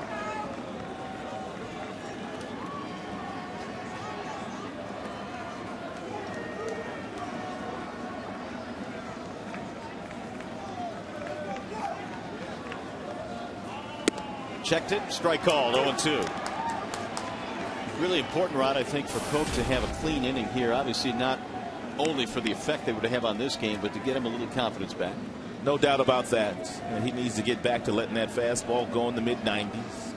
Make some good pitches with the breaking ball and the changeup. High pop-up. Left side of the infield, Cabrera and Peralta. Johnny makes the catch. And there's a breaking ball that he was able to tie DeRosa up with 2 strikes. You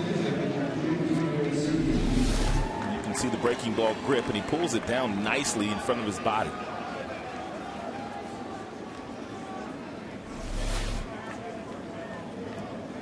We'll bring up JP Arancibia. And the other guy that needs to get some confidence back now is Brian Villarreal, who was throwing with tremendous velocity today, but he just could not find the strike zone. He walked 3 in the 7th inning.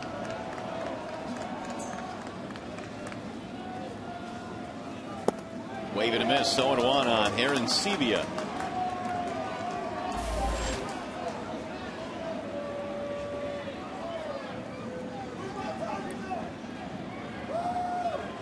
Big hit back in the 7th.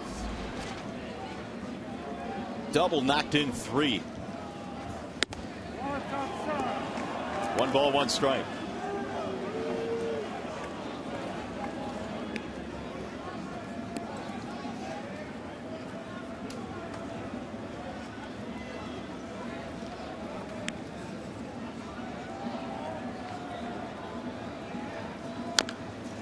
Have to go foul. The other guys we don't talk much about that really have to work on concentrating on a cold day like today, the umpiring crew. I mean, aside from the home plate umpire who's up and down with every pitch, the base umpires are awfully chilly out there. They're not moving around like the players are. They're pretty much standing in one spot. Angel Hernandez all covered up down at first. The 1-2. Got him. Strike 3. Good fastball by Cope. He buried that fastball inside to Aaron Sevilla at 92 miles an hour. 6 strikeouts for the Tigers bullpen in this game. That'll bring up Colby Rasmus. Tigers bottom of the 9th will feature fielder Martinez. Dirks due up.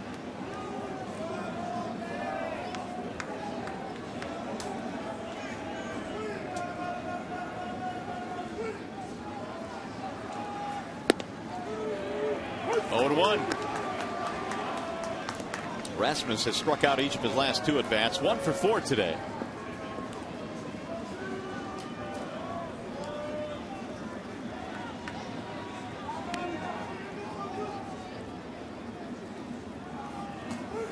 Swing and a miss. 0-2.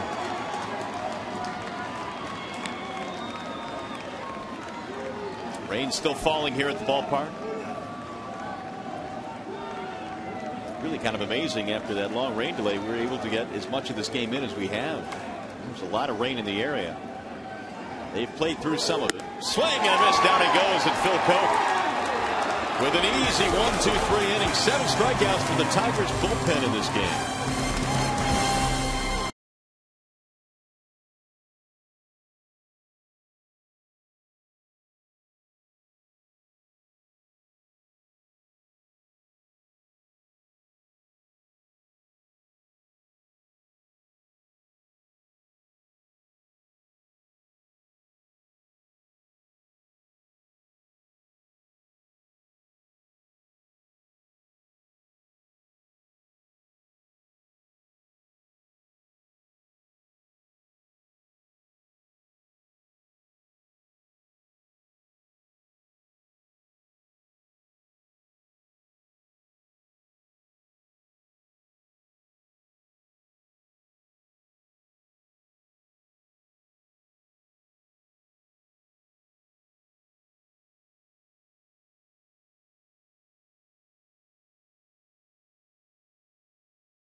Back to the Blue Jays 6th inning, a solid single right back up the middle by Melky Cabrera, followed by a knock to left field by Bautista, and Encarnacion chipped in as well.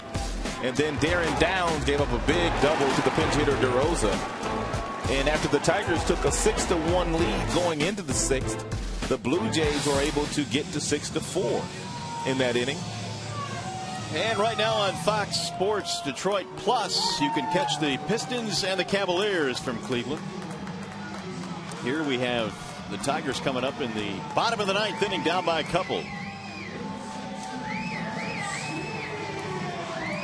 And the Tigers will have to come back against their closer with the rain falling here. Casey Jansen. Man, Jansen, not a hard thrower.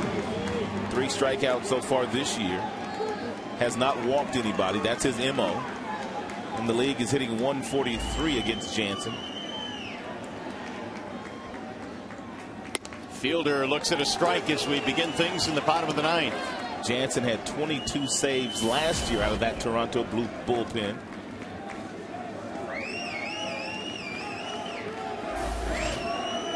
Fielder has walked a couple of times in this game, has an infield hit as well.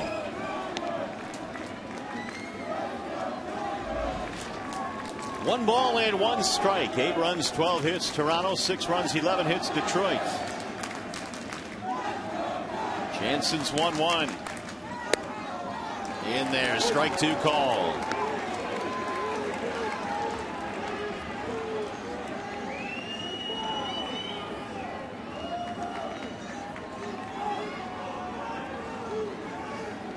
And the 1-2. Got him. Strike 3. Chris doesn't like it. He is punched out by Dana DeMuth. He's going to let him know about it before he leaves.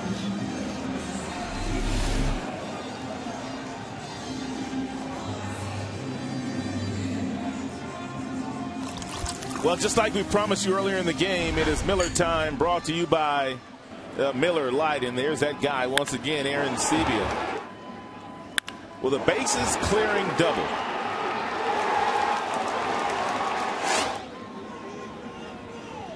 Victor Martinez with 1 out. Need a base runner to bring the tying run up.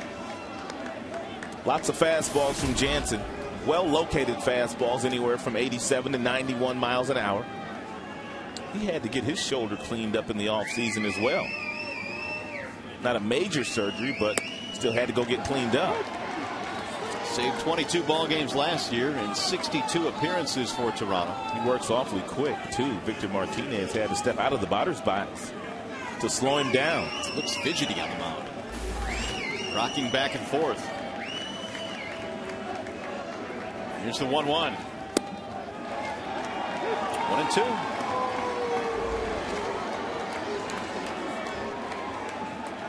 That rain getting a little bit heavier now.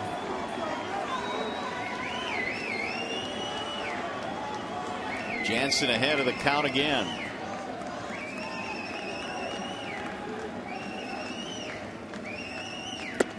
Got him. Strike 3 on the outer edge, and now we'll get another argument. He can spot that fastball.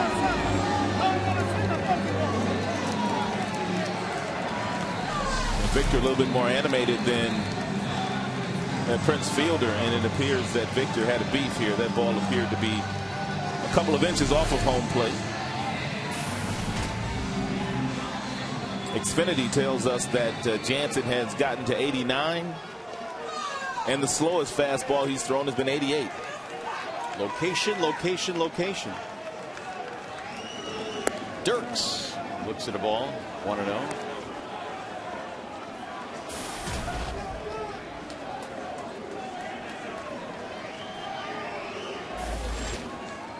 Andy batting with 2 outs, nobody on. Need a base runner here. And a strike called, and Dirks shakes his head and walks out of the box. And now the skipper getting a little bit annoyed as well. Well, you got to give Aaron Sebia some credit. Also Jansen. Aaron Sebia continues to put that glove on the outside corner. And Jansen continues to thread the needle, getting the call from Dana DeMuth. Line to third is Turris is there, and the Jays even up the series as they beat the Tigers today by a final score of 8-6. Let's send you to the Coliseum Studios now and Mickey York.